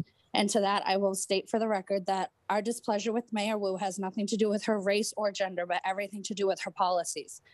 It is her role to represent all constituents, and if she's unable to do so, she is unfit for the job. She has made it a point to visit places that have openly discriminated against us, like Penguin Pizza and Copley Library. She addresses us subliminally, but won't talk to us. The job of an elected official is to represent your constituents, not just the ones who agree with you and not just the ones who voted for you. If you think that a small group of protesters are the only ones unhappy with your policies, you're wrong. We're just the only ones with the time and courage to speak up for thousands of people who are unhappy with this administration. As for the ordinance goes, I oppose, but public opinion doesn't seem to matter here. So I guess I'd just like to say to every member of the public listening to this, it is our moral obligation to disobey unjust laws. When elected officials become self-serving tyrants, it's our responsibility as free people, as parents, and as Americans, whether born here or not, documented or not, to come together and remove them from office. It is our responsibility to make sure they are upholding the Constitution, and if they're not, they have to go. That's all. Thank you, Catherine. And thank you for staying to time. David Roldy, or Roldy, and please do correct me on the last name. Names are important, but David Roldy, I see you're here.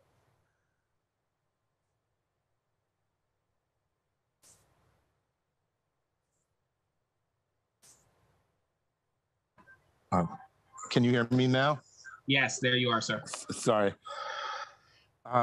My last name is Rold. So I'm glad to have the opportunity to speak, but I wish the hearing were in person. You know, it's democracy is better in person, and there's no health emergency now. So I hear you all that you think that the proposed ordinance would be legal, but I think you're wrong. The proposed ordinance is not content neutral. The ordinance says, quote, that it would prohibit, quote, picketing, protesting, or demonstrating with or without signs that is specifically directed toward a particular residence or one or more occupants of the residence, unquote. There is nothing in the proposed ordinance about noise or disruption or the physical character or activity of the gathering. People would still be permitted to gather outside someone's house for any other reason that is not related to protesting against the occupant of the house. The ordinance is specifically directed against the content of the gathering, that the speech or thought is considered to be protest or demonstration or picketing. You can't regulate the content of speech. You can't say that it's okay to gather on a street or in front of someone's house as long as it is not a protest against someone who lives there. The proposed ordinance specifically states that it would not prohibit picketing in residential areas or marches that pass through residential areas. The prohibited action is only distinguished by the content of the speech. If enacted, this ordinance would not only be illegal, it would immediately be discriminatory, as many of the people who have been protesting at the mayor's house are Black people, Latinos, Asian people, women, and working class people standing up for their rights. If you adopt this ordinance, the protesters will not comply, and you will be faced with a successful lawsuit against the city to challenge the ordinance. Thank you, lastly, Mr. You're welcome. You can finish your last thought. Yeah, COVID is a hoax. So-called vaccines are poison. Vaccine passports, digital IDs, digital. I wish we didn't tell you could finish your last thought. Thank you, sir. Who's next? We have Shannon London, if she's here. Councilor, we have a Shannon, but her name is spelt a little differently. It may be her, but I'm not entirely sure. I'm sorry. Okay, if that is you, if you are the correct Shannon, if you don't mind just renaming your Zoom so that we know. Is Peter Foley present?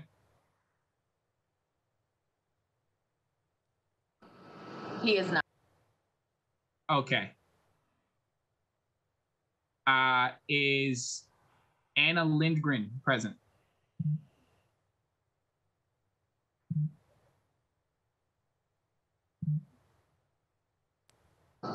She is not. Is Padma Scott present?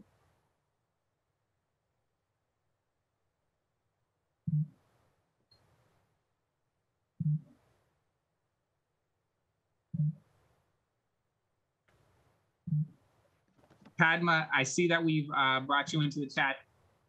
You have 2 minutes once you begin. Padma Scott.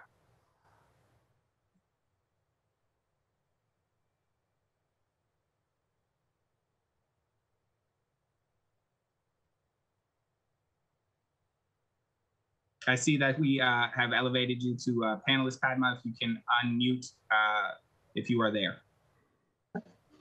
There you are. How y'all doing? Thank you for your time. My name is Padma Scott. I'm one of the protesters, and the reason that we have been out in front of Mayor Wu's house is because we have done all the phone calls, the emails, all the things that you say we should do. We've gone to City Hall. Ed Flynn promised us 20 minutes of his time, and he has still yet to give us that. He told us that we had to go outside in the cold and the freezing weather. That was the only way that he would speak to us. We still need those 20 minutes we were promised.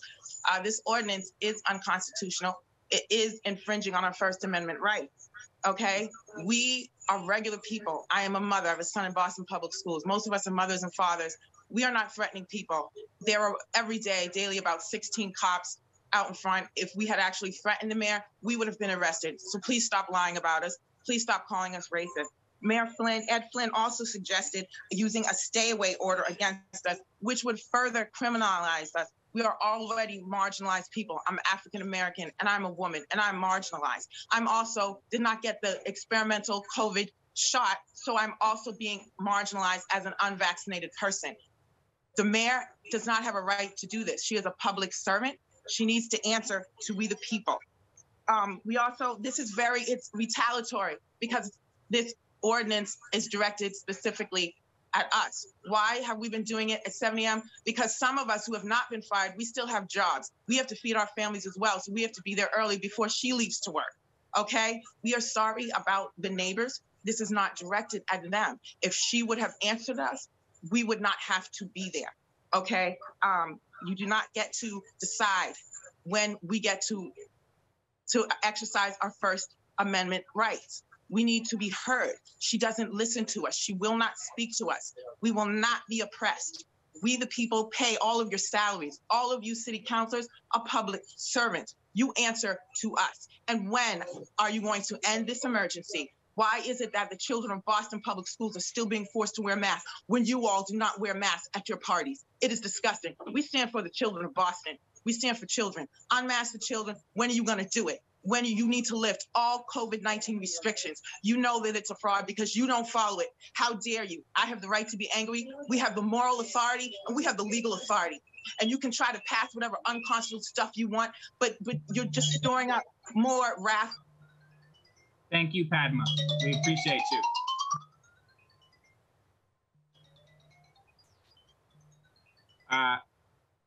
Anzi Kangas, I believe, is next. And I hope I pronounced that last name right. Please do correct me if it's incorrect. Names are important. Yes, names are important. So good morning. My name is Anzi Kangas. And I would first like to address that this meeting is on Zoom. As I am a single mom with 2 children, I have dealt with school being at home on Zoom and my children going to school hybrid. So I don't understand how you guys are not able to do a hybrid meeting, seen as kids with hundreds of kids in school are able to do that. This is not inclusive, as everybody is not able to attend as they choose. As for the docket 312, I personally think that this is a waste of time, as the mayor is trying to ignore her constituents. The mayor has a job, and her job is to unite my capital city. All she has done is divide my city. I am not a Boston resident. I'm a Massachusetts resident. I should not have to be missing work to be dealing with this today. It is against our rights to not be able to go to who has the power to change the problems we have. Instead of Michelle Wu doing something productive with her time, like setting up proper COVID exemptions as to people with health or religious reasons, she is allowed to do this instead. As her guidelines segregate and discriminate against people for health and religious reasons, not race reasons, for not getting vaccinated or wearing masks. I would like to ask you all to vote no on this, as it is not productive. Michelle Wu should be doing productive things with her time. I don't think she understands that this state was built on religious and medical freedoms that we should all have. She has come into my house to tell me what is safe and healthy for my children. I cannot take my children to Boston to go to museums, to libraries, because of her mandates. I have had to tell my child that no, we can't eat in our city because we are not allowed to. It is not okay that I have to tell my child that we can't eat in Boston, as I am a Massachusetts resident and I should be allowed to go to my capital city in order to see my history and to teach my children. And because of Mayor Wu, I am not allowed to because she discriminates against me. Thank you for you guys listening, and I hope that you make the right decision and vote no on this. Thank you for being timely. Appreciate you sticking to your 2 minutes. Jacqueline Pelletier. Thank you. I see you. So as soon as you begin, we'll start your 2 minutes.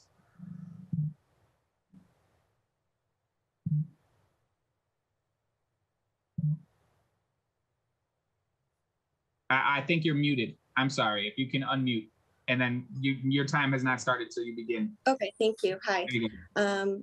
I'm here to submit my public comment for the record in opposition of docket number 312 as well. I think adding restrictions on protests violates Americans' First Amendment protections. These protections are under First Amendment. They exist for 24 hours a day and 7 days a week. These talking about protests, not talking about harassment, not talking about vandalism or harming another person at all, just talking about what protests actually are. The First Amendment rights of the American people may not be infringed upon. Protest in any public place at any time of day is a protected expression.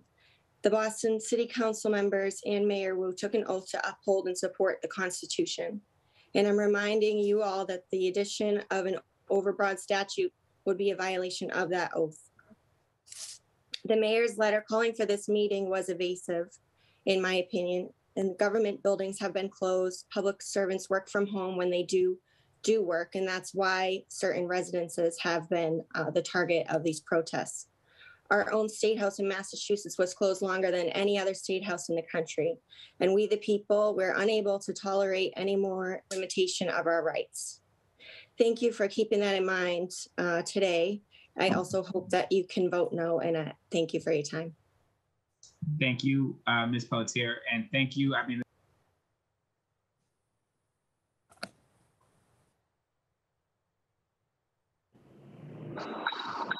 Councilor Arroyo, you're on mute. I can't hear you. it had to happen at least once. I was thanking Ms. Pelletier for staying within her 2-minute window. It's only happened twice, and so I'm grateful that it did. I don't see Jeff Boretti. Is Jeff Boretti here? He's not. And then Mr. Hickey is also not here? No, he is not. Is Esther Hawkins here? I see Esther Hawkins. Yes, so the floor is yours, Esther. Hi, thank you so much for having this meeting and letting us speak our minds about this. I would just like to ask the question, let's bring the context of these protests up. Why are we protesting? Yes, I've called, I've emailed, but why are we protesting? Because our authorities are not listening. And these protests are a byproduct of policies, and these policies are tyrannical. The policies of Mayor Wu are ones that never in my lifetime have I seen in a mayor of Boston. Her policies have disrupted, interrupted, and targeted our lives. I'm a mother of 5 children, and how do I explain to my children that we have to show a vaccine passport to go into Boston? We've studied history, and we've seen, my own children know that this sounds like Nazi Germany. This sounds like Hitler. We've studied history enough to know that what she has brought in as policy or mandated is completely tyrannical. And if someone will not meet with us in person, will not return our phone calls or emails, we have no place left to go. And I do understand a noise ordinance, and I would ask the Boston Police to measure the noise ordinance. And I do believe it should be followed. I have 5 children, and peace and quiet is important. So we should be following the noise decibels. But it is a part of a free country. There will be stress. There will be tears for our children as leaders. I grew up in the house of a leader, and we were targeted many times. But you know what that did? As a child and as I grew up, it made me stronger. And it made me and gave me the voice that I have today. So yes, there may be some hindrances to Mayor Wu and her children, but that is part of being in leadership. And I would like it to go on record that I believe this ordinance should not be in effect. Thank you so much for your time. Thank you, Ms. Hawkins. The next name that I see that is present, just a quick one over for Dolores McGee and Charlie Adams. If you are in the chat, please put your name as those if you are here and are going by one. But I see Cynthia Maloney is here, and so I'd like to give Cynthia Maloney her 2 minutes to speak. So Cynthia Maloney, once you are ready, the floor is yours. Hi, I'm a lifetime Boston area resident. I grew up in Watertown. I'm still here. I've been in and out of Boston my whole life. When people ask me where I live, I say Boston, even though it's Watertown, because that's how close I am to Boston, and that's how I feel about Boston. I have been here throughout all these mayors: Dawn Collins, Kevin White, Ray Flynn, Mayor Menino, Marty Walsh, and I have never, they all had their problems. They were not saints by any stretch of the imagination, but they all had one thing in common. They all loved Boston. They all loved Boston, and they all loved the Boston people, regardless of their stance. This woman, Mayor Wu, does not love Boston. She does not listen to the people. She hasn't listened to the people. She's kept us out of City Hall. She's kept us out of the State House. She's keeping us out of restaurants. She's making kids get a poison experimental shot. So just to be clear, you're not done with your time, but that is your first warning, just in terms of— Stop censoring people. So just first warning on content. No, you don't have to disagree. You don't have to disagree. So I'm just gonna go ahead and do that. Cynthia, you can continue. You still got a minute. I just want to make sure we're clear just on the 2 things: no profanity, no personal call outs. Everything else is fine. It's an experimental shot. This is true. How is this not a thing? Like, this is our problem. This is being mandated on our bodies. We're called racist because we don't want to put poison in our bodies. How is this, this is ridiculous. Free speech is free speech. When in the course of human events, it becomes necessary to get rid of the government that is overreaching. This is what we're at right now. You people are overreaching. It's ridiculous how far you've overreached. You've taken off, it's ridiculous. It's absolutely insane how bad this is getting, and you need to listen to us.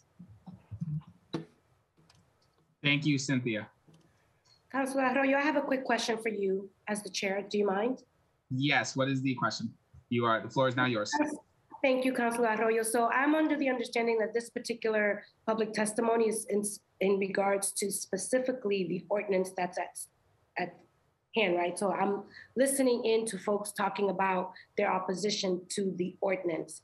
And what I'm beginning to hear is a lot of other, issues as it relates to the why we even are having this discussion. So I just want to be really super clear about what this specific rest of the testimonies are going to be about, because I'm listening in regards to the ordinance, but I'm hearing a lot of other stuff. So I just want to understand what I'm engaging in. And so basically, public comment is the public's. And so I'm hoping that the 2 minutes are focused on this particular ordinance. But as long as there's no profanity, as long as there's no personal attacks or call outs, folks are happy to, if they want to use those 2 minutes to discuss something else, then I guess that's what they're going to do. But I would prefer that it be about this ordinance. Frankly, as long as it's not profane, as long as it's not personal attacks or call outs, you are happy to use your 2 minutes to speak about what it may be that you would like to share with us. I don't know who is now here. Is it Harley Sentner?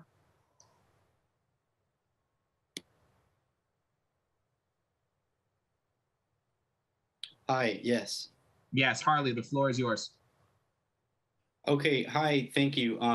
So I appreciate, the opportunity to speak to the public and to all the counselors here. I just want to start off by saying that I am personally opposed to this ordinance. I think it is a infringement on our First Amendment rights to freedom of speech.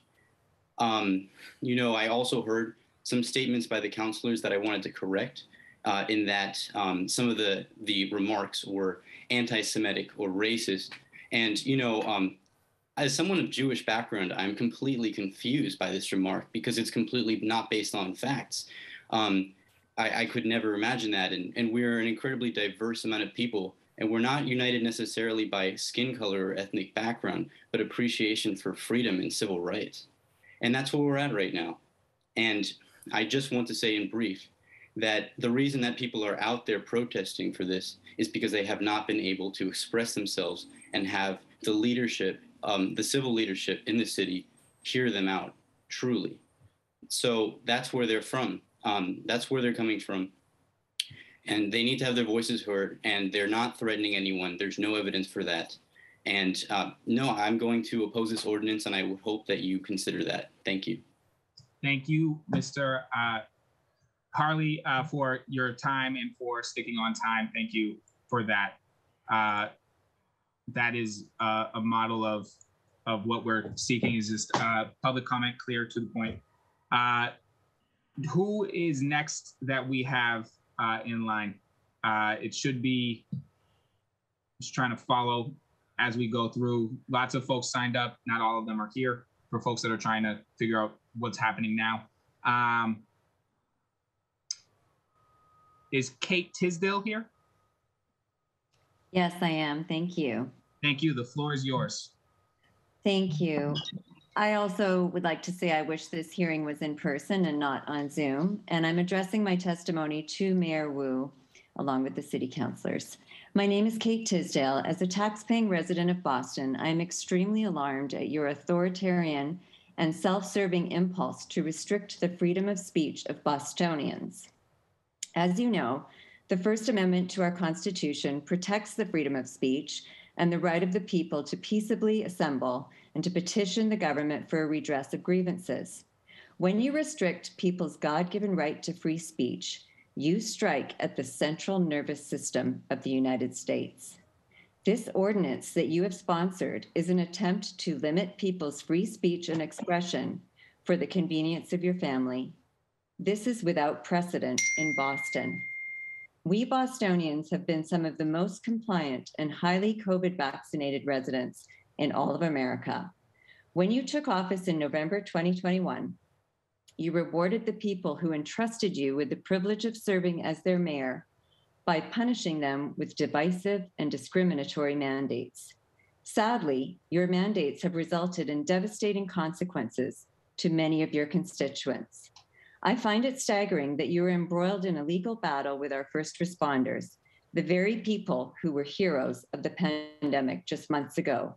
If you insist on remaining ardently committed to your position with regard to these COVID mandates, then you must be prepared to take the heat that comes your way as a result.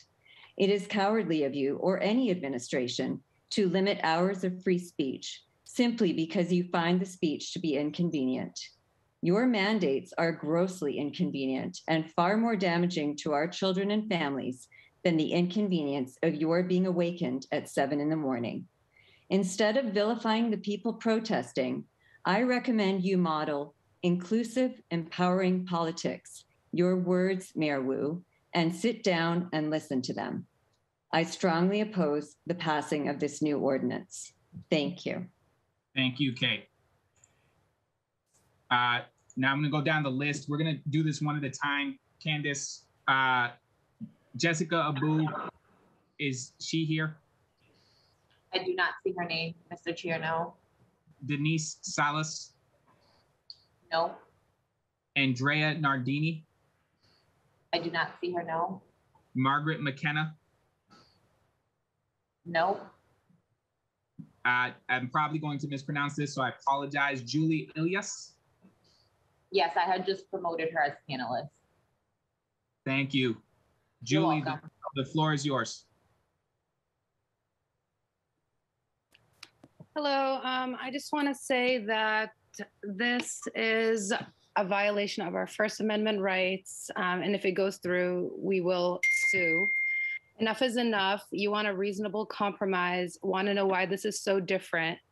Never seen this before. When in the history of Boston has the mayor violated human rights? Never is it okay to violate our human rights. This administration does not allow for the ability for us to agree to disagree when they imposed tyrannical medical apartheid on the birthplace of freedom, Boston, beginning on Martin Luther King Jr.'s birthday, after receiving his legacy award nonetheless. What this ordinance is really about is targeting a group of concerned citizens who will not allow the government to violate their God-given basic human rights of bodily autonomy, a right given by God and protected by the Constitution. What options do we have when elected officials refuse to hear our grievances and write us off as a small group of trolls who she will not answer 2 questions from or even look us in the eye? She has mocked and muted us on Twitter, spread lies about us, calling us racist and sexist, which is simply not true, on the radio, in the news, ignores meeting requests from us, ignores our concerns on IG Live. When you close the State House and City Hall on a whim as she pleased and gaslight us, where can we go? Those who criticize her discriminatory, unjust, unsafe, unscientific views are seen as second-class minorities. She has dehumanized us, insulted us, mocked us, refuses to hear our concerns. No one has the right to dictate medical decisions for people who want to live, work, or visit Boston. No one has that right besides the individual. We have tried to meet with her in City Hall. We have had a huge protest on her inauguration with many Boston firemen in attendance. She refused to let us in or talk to us. Marty Walsh came out to hear our grievances. We're still waiting for Michelle Wu to hear us out. Day after day, she walks by us to her luxury SUV with a smirk on her face, getting sick pleasure out of torturing us and ruining our lives. This ordinance is another slap in the face from the mayor to us after she... Thank you, Julie. Who do we have up next?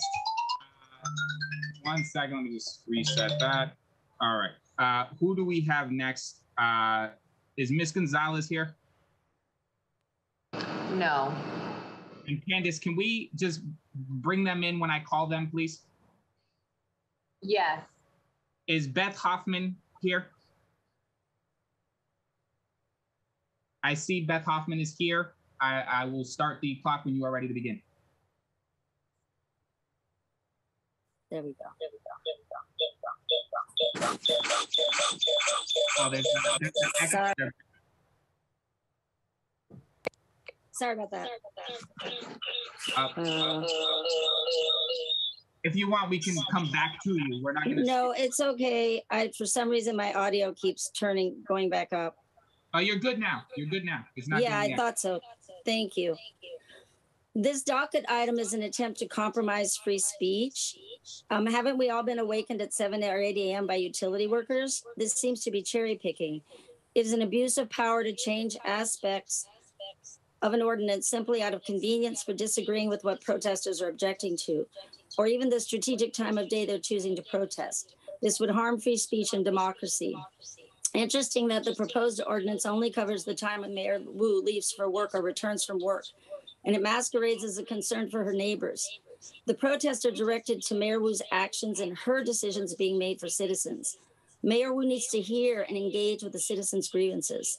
To deny the protests at a particular time of day as limiting free speech, it more resembles fascism or communism, this penchant for socialism steadily creeping into our lives, and is no different from Vladimir Putin excluding the word war from his national telecast in Russia with the reality of his invasion of Ukraine. Those of you with the power to vote, please think seriously about this. You're in a position of privilege. Please do not abuse your power simply to appease those who might find the subject or timing of the protest distasteful. Mayor Wu is using her office of privilege to appease a whim. This is unjust and very surprising for a group who typically wants social justice.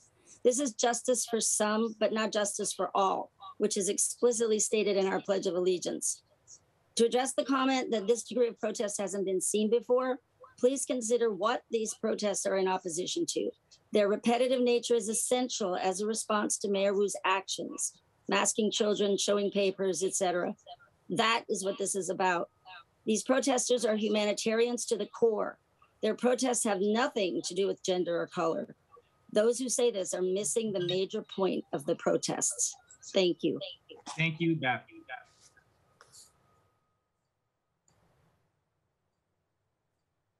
I think next is Evan George, if he is here.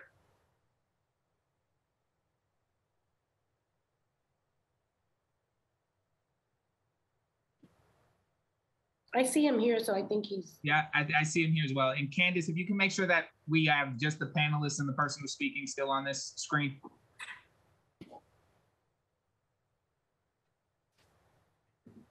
Mr. George, when you're ready. Yes, thank you, Counselor. Thank you. My name is Evan George. I'm here as a Dorchester resident and put in a little bit of an uncomfortable situation in that I have nothing but contempt for this particular political organization and a great deal of sympathy for both the mayor's family and for the neighborhood, which is why first I would like to express, I hope that they start to enforce the existing noise ordinance that is already on the books. And I kind of question why was this body allowed to violate it for weeks on end without any consequences. But still, I am here to speak against this measure because of many of the reasons expressed. What ultimately this is about, and I think everyone here in good faith can admit, is that this is a particular politician who has a problem with a particular protest. And to allow the precedent of a politician to restrict what protests do they accept and which ones do they not, will ultimately just lead us to a place where all protests will not be allowed, except for the ones that, again, benefit the people who are already in power. I have participated in dozens, if not hundreds of protests, sometimes at public institutions, but also in private residences. And you hope that the cause that you have is just, and you hope that the tactics that you are using meet that goal. Now, do I think that this political organization's cause is just? Absolutely not. Do I think that their current tactics of this early morning protest meet their goals? It absolutely does not. However, do I want any government, and being this legislative body, to make that determination? Ultimately, absolutely not. And there has never been an ordinance against a particular method of protests in history, which is not going to be used against the poor, against people of color, against people with legitimate concerns, both for their lives and for their civil liberties. But again, that is not a determination that this body can or should make. So again, I encourage people to vote against this measure, and thank you for your time. Thank you. That's another excellent, right there's the timer. Another excellent time managed public comment. Is James Levitt here? James Levitt. Melissa Terra. Joan Eastman.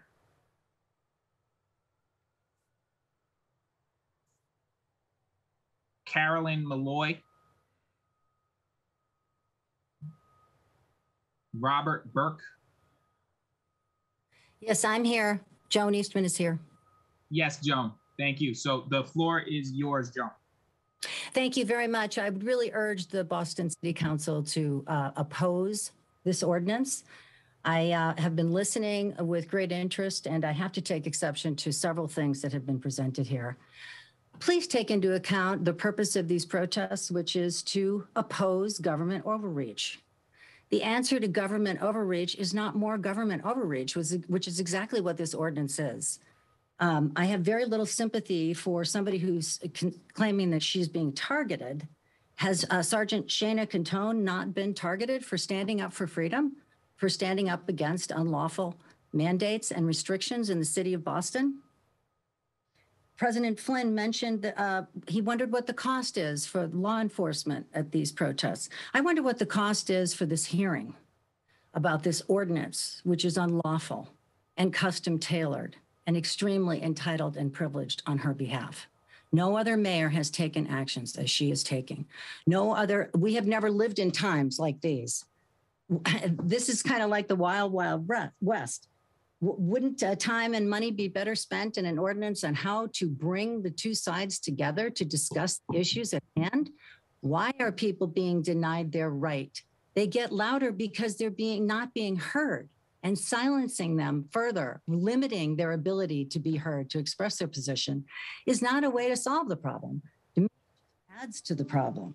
I also take exception to the fact that you, as the chair of these hearings, have already stated that you're in favor of this ordinance at a public hearing before even hearing from the public. You are our public servants. What's happening here on all levels is unlawful. And that's why people are speaking out against it and they're not being heard. We need to bring people together as opposed to continuing to silence them. And I would urge you all to oppose this unlawful ordinance. Thank you. Thank you, Joan. Next, we have, let me see here where we are. We just finished with Joan Eastman. Carolyn Malloy, if you are here. Robert Burke. Mauricio Hermosia. Zachary Herbert.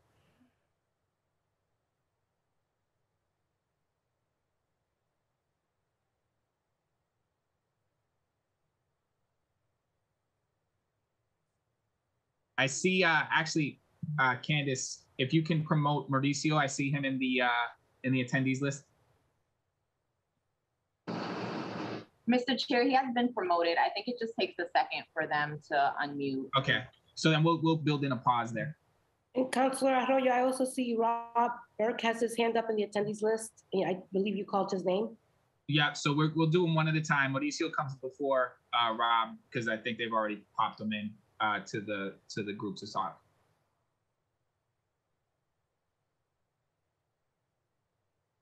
Does he have to accept is he on, Candace, is he on the way to speak? Is there? So, Mr. Chair, when we do promote someone to panelists, they do have to accept the request, but he did move over and it looks like he left once we moved him over. Got it. Okay, if you can bring up Rob Burke.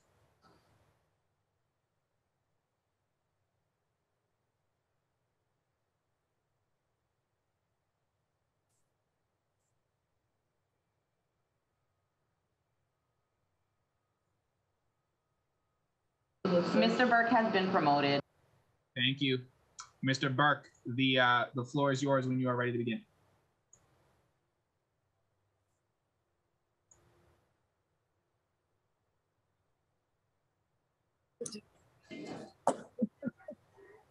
Good morning. Mr. Burke. Good morning. Good morning to you. Good morning. How are you? And to all the panelists. I want to correct the record with who these people are. I've been with these people as a videographer since May 28th. This is not a special thing for Mayor Wu. These ladies are moms with kids. They're not political people. They don't really know each other. They're not tied in by any gang, group, or any organization. They came together because they're afraid of their children getting hurt by an unproven serum. It's simple to find out who these people are if Mayor Wu would talk to them. I state 126 years ago, our great orator, and everybody loves to quote this guy, Frederick Douglass. Let me quote this. He delivered one of his finest speeches, a plea for free speech in Boston. That's 162 years ago. And in less than maybe more than 100 days, Wu was trying to silence us. In it, he boldly declares, liberty is meaningless where the right to utter one's thoughts and opinions have ceased to exist. Folks, if you're listening to me, if these are your wives, you'd cheer for them. If these are your sisters, you would cheer for them. And if these were your daughters, you would cheer for them. It's about the freedom of speech. And to have Mayor Wu try to do the following thing, take it away, that would destroy Boston because it is the cradle of liberty. You have 37 locations of historical places. If this gets out that she is anti-American, that's bad news. I'm out there every single day, and I challenge any city councilor to say these things bad about these. I have the video, and if I can prove that that's not true, you should all resign. And I thank you for your time. And you know free speech when you hear it. Have a wonderful day, sir. Thank you. Thank you. Thank you, sir. Is Mauricio back?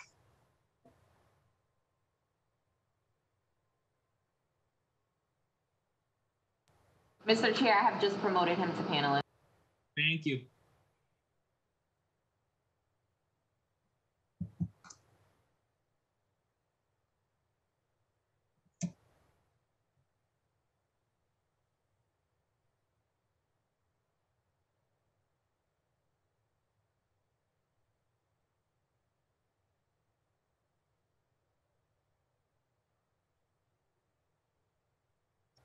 Yes, hello. My name is Mauricio Hermosilla, Hispanic American.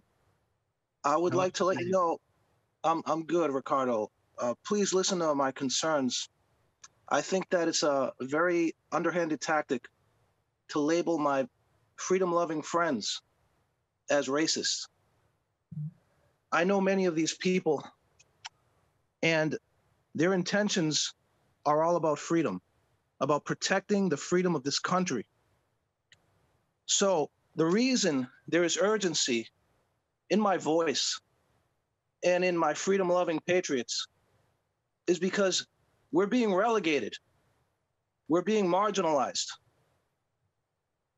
Karina tried to speak, and you censored her and told her that she has no right to say that Michelle Wu is a child abuser.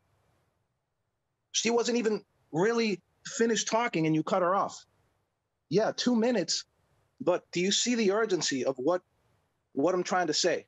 We need to speak. We need to be at your face, sir. We need to look into your eyes and have a conversation with you and the child abuser, Michelle Wu.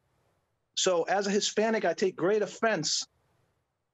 I'm just going to have to do it to you as well, because just to be clear, there's only two things I'm asking folks to do. No personal attacks, no profanity. You're welcome to speak. I have no issue with speaking. I have no issue with, frankly, anybody expressing their opinions. Just no personal attacks, no profanity. It's all I've asked for. But that's my. I don't even. It's not even my rules. It's just the rules that we have because we're publicly aired. So, Mauricio, that's just what it is. It's not. I'm not trying to silence anybody. This is publicly aired. Folks get to see this. So the only thing we ask for is no profanity and no personal attacks. The rest of it is frankly okay, whether I agree with it or not. And so, just to be clear on what that is Zachary Herbert here?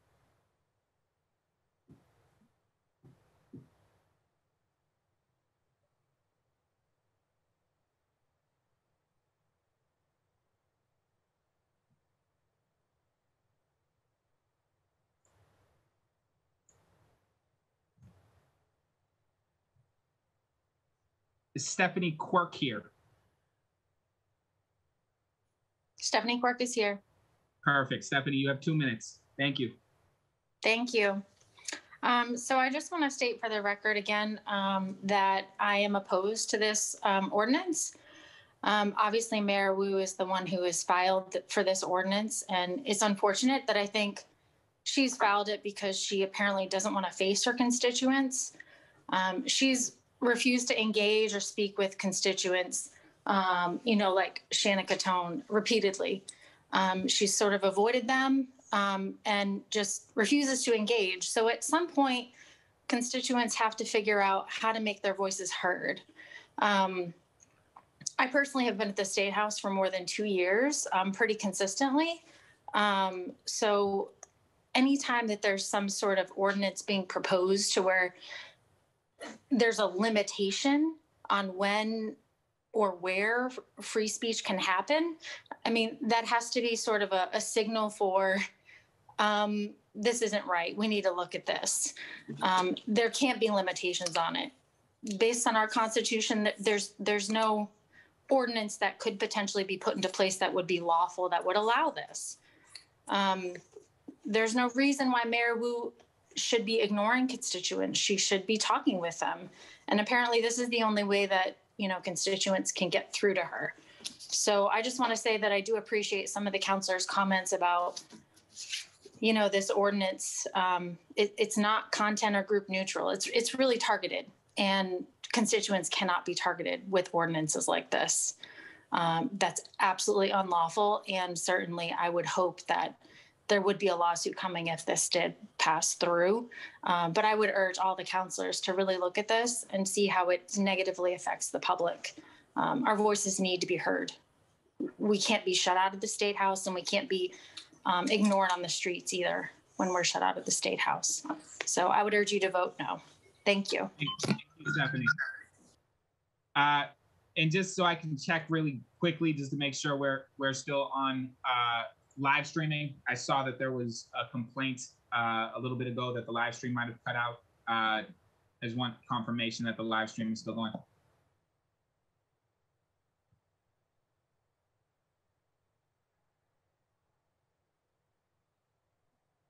Candace. Mr. Chair, we're taking a look now. Thank you. The live stream is currently working. Perfect. Thank you. That's all I need to know. Thank you. Appreciate you. I know you're juggling a lot. Danielle Summer, I believe. And please correct me if I've pronounced that last name incorrectly. That's right. Thank Hi. you. Okay. So I'm surprised to be, I guess democracy is working. So I'm surprised to be in agreement with some of the folks that have spoken. My main concern is that we're taking a situation that's happening right now and creating an ordinance that will live beyond Mayor Wu. And I sympathize. Like, I've seen people have sent me pictures of signs that have been there. I've heard people talk about personal attacks, so I believe that that's real.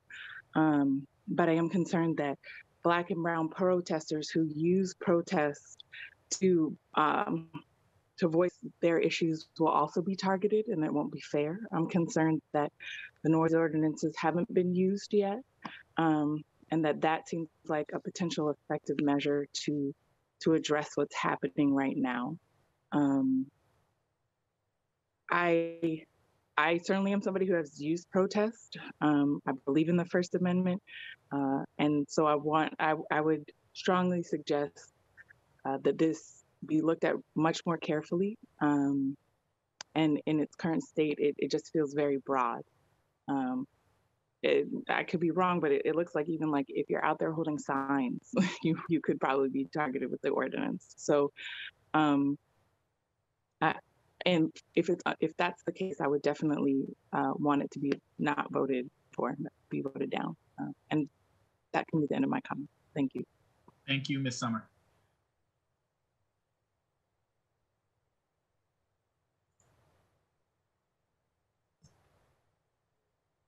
Is Amelia Bai there? And just again, just as a reminder for attendees who would like to testify, if you do not have your name written out the way in which you signed up to testify, you will not be called on. So no one name onlys, no just your initials. We need the name you signed up to speak on. Oh, hold on. My last public commenter did a great job on time. To make sure that you have your name fully spelled out so that we can do that and call on you at the appropriate time. So please have both names ready to go. Alex Stein.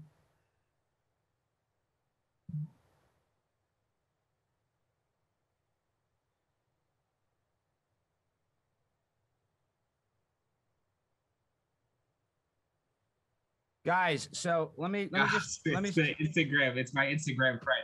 Yes. Good to see you, sir. Good to see you. I appreciate your work. It's usually hilarious. Thank you. I do appreciate. Let me talk. I do appreciate you. Next, whoever is next. And by the way, if you haven't seen Alex Stein, he's got an Instagram account. He does public commentary all over the country. It's sometimes quite hilarious. But unfortunately for Alex Stein, I have seen his work, and I won't be featured on his Instagram account today. Neither will the city council. But I appreciate Alex Stein. He is generally can be funny at times. Miss? I'm not gonna do a good job with this last name. Is it Reif? DB Reif or Reif?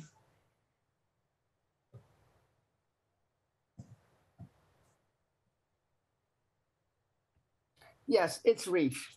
Thank you. Yes, thank you to the chair. Thank you to all the city councilors for their privilege to testify at this hearing.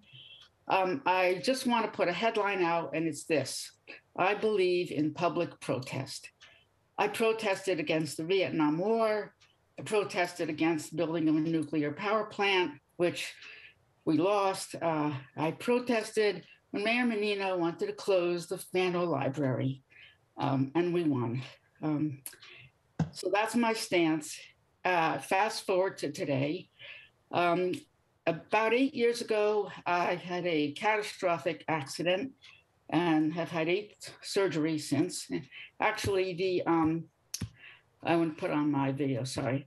I had the accident when I was shopping to have a meet and greet for then City Councilor Ayanna Presley. If there were loud noises outside my home at 7 o'clock today, it would seriously affect my health and well-being, because given what's happened these years, I just can't be woken up at that time. And then the very last thing I want to say is no,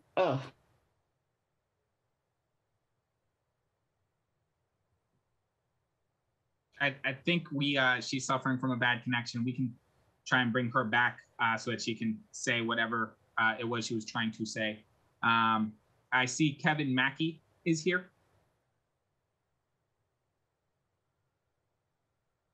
You are next on the list.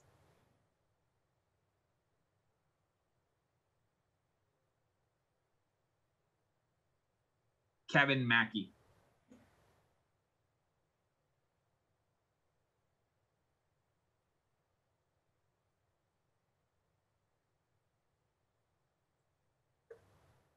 Can you hear me? Yes. Hi. My name's Kevin Mackey. I've taken a look at this proposed ordinance, and quite simply, this is a sheep in wolf's clothing here. This is purporting to be defensive and protective of people's safety in their home as far as targeted protests, but this is actually an attack. It's a targeted deprivation of rights of the protesters. It really doesn't matter how narrowly tailored you make it. That's missing the point entirely. The point is that no governmental body has the right to regulate First Amendment rights of protests and standouts. We all know what this is really about. This is about the protests at Mayor Wu's house. And quite frankly, if, you know, it's, as a lot of other people have said, criticism is part and parcel with being a public official. And if you don't have the stones to tolerate that, then I question your credibility in being able to hold that position. The other thing is, there's a very simple answer to this. dilemma here. There's an invention called earplugs that people can, they're little foam things that you can roll up and put in your ears.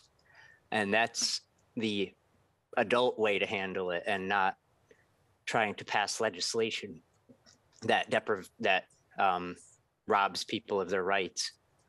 And just starting the precedent with something like this is a very slippery slope. Also, I do want to support what Karina and Mauricio said, and any mayor that supports masking of kids is. Thank you, Mr. Mackey.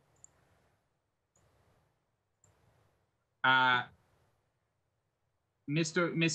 believe we have, if Dolores is back, and or Laurel Radwin, or if you can bring them both up.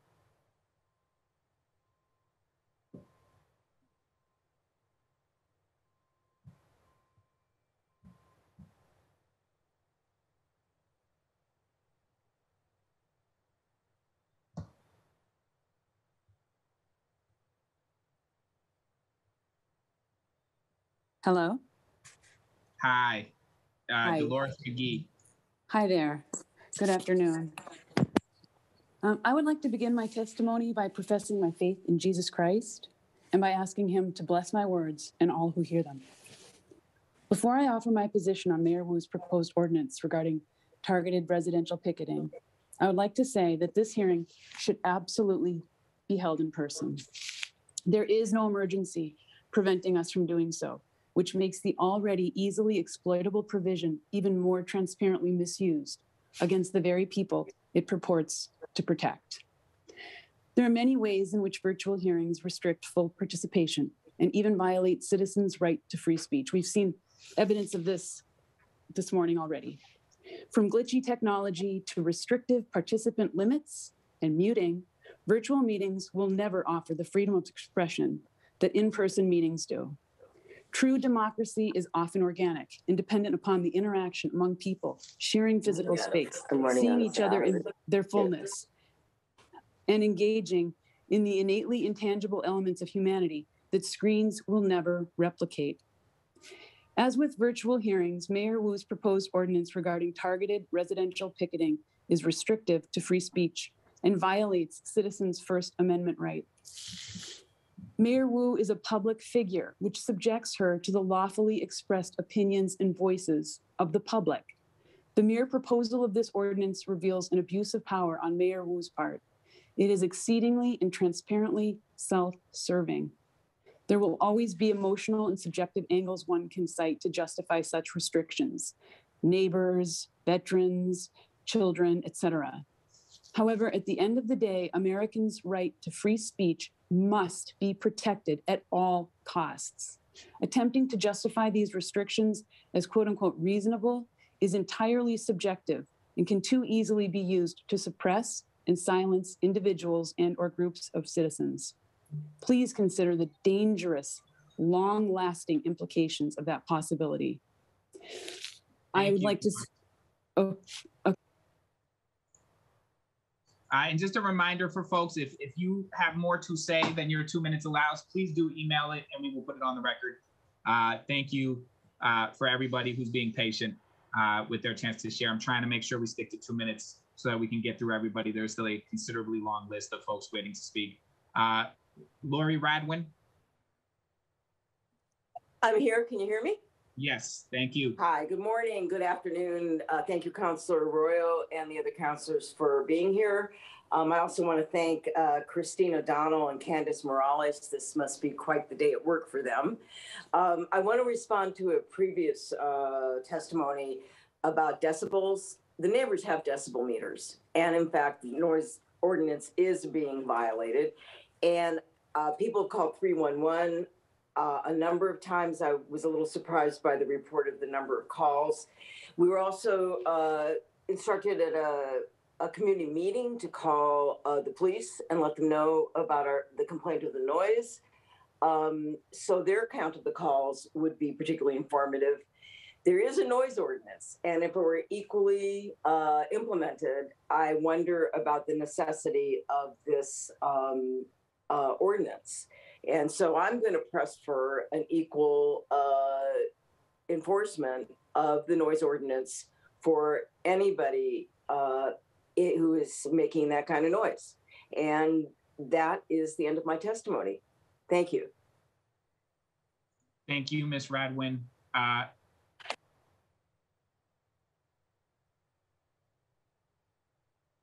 Mr. Chair, you are muted. You're on mute, Ricardo. Thank you. Thank you. It's only happened twice so far, so we're good on that. Thank you, Ms. Radwin, for staying within time, so that we can give folks other folks a chance to speak. Who is next on the list? Candace. I'm sorry, Mr. Chair. Are we going back to DB Wright? I don't see her. If she's here, yes.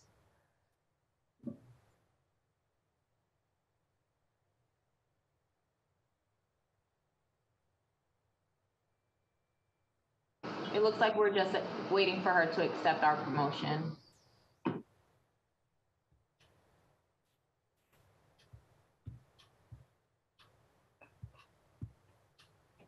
Okay, thanks so much. Thanks so much for coming back to me. I don't know why my feed cut out, but it did. I actually was just about finished. I'll just say quickly again, I believe in public protest, but anytime a child asks a mother, do you know it's Hitler's birthday today too? That's not public protest, that is abuse. And I agree with the ordinance. I urge city councilors to pass it, knowing that I believe in public protest and I believe in making differences between what is and what isn't. Thank you, Councilor. Thank you, everybody. Thank you. Next up is Joseph Hawkins.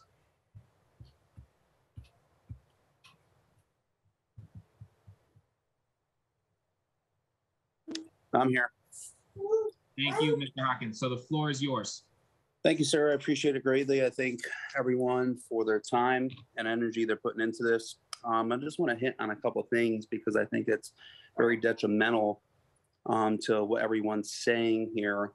The reason for Docket 312 comes from a byproduct of policy. And I have a great issue that many of the counselors have not even brought up why this bill is being presented today. I think it's been a resounding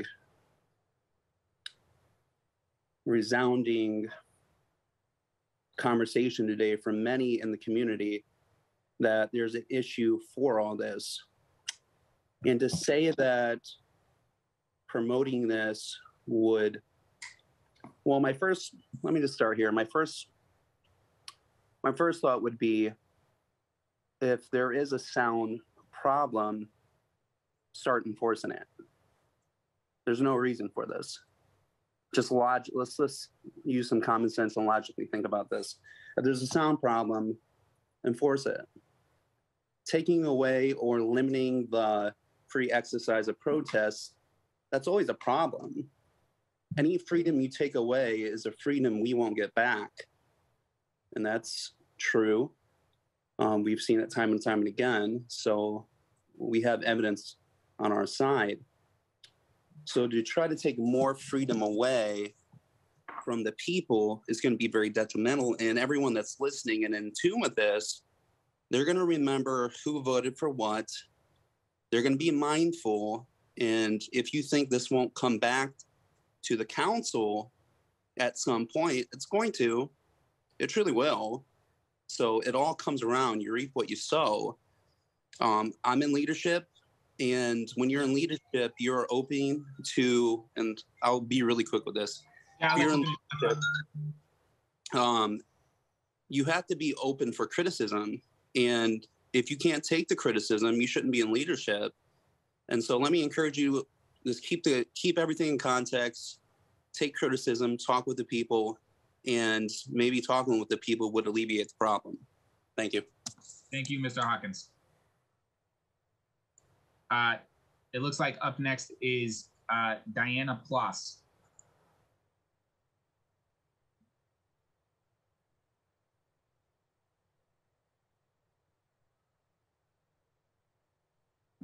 Hi, can you hear me? Yep. Hi, I won't take too much time. I want to let people know that Mayor Wu is not the only politician in Massachusetts who wants to put forth something like this. Take a look at Bill HD 4583. This was presented by Representative Stephen S. Howitt. He's a Republican out of Seekonk. He actually wants to limit people's ability to protest at a politician's house. They have to stay 100 yards away. So this is not just a Mayor Wu issue. This is actually something else that is coming down the pike. So pay attention to that. Two more things. This is tyranny and this is communism. And no justice, no peace. Thank you very much. Thank you, Ms. Ploss. I can't, who is next on the list? The list keeps growing. I appreciate that folks are signing up to speak, and I appreciate that folks are being patient. Hey, I just want to say I'm neighbors with Michelle Wu, and these protests are clearly.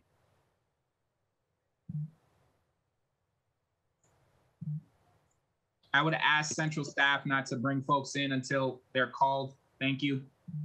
Who is next? Is it Lauren Durant?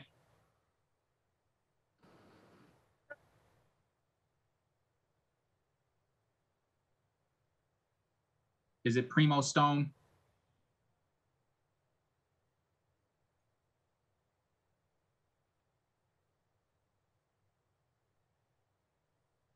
Mr. Chair, they are not present. Okay, looks like we've reached the end of our public comment period with folks who are actually here. Thank you, everybody, for being here, for listening throughout this process. Look forward to hearing folks as this goes forward. This will be going to a working session and will not be up for a vote this week. I look forward to everybody for being here, who is here working on this with us together. Thank you, everybody. With that, this meeting is adjourned. Thank you. Thank you, Ricardo. Oh, Councilor Hoyt. Thank you. Bye. Thank you.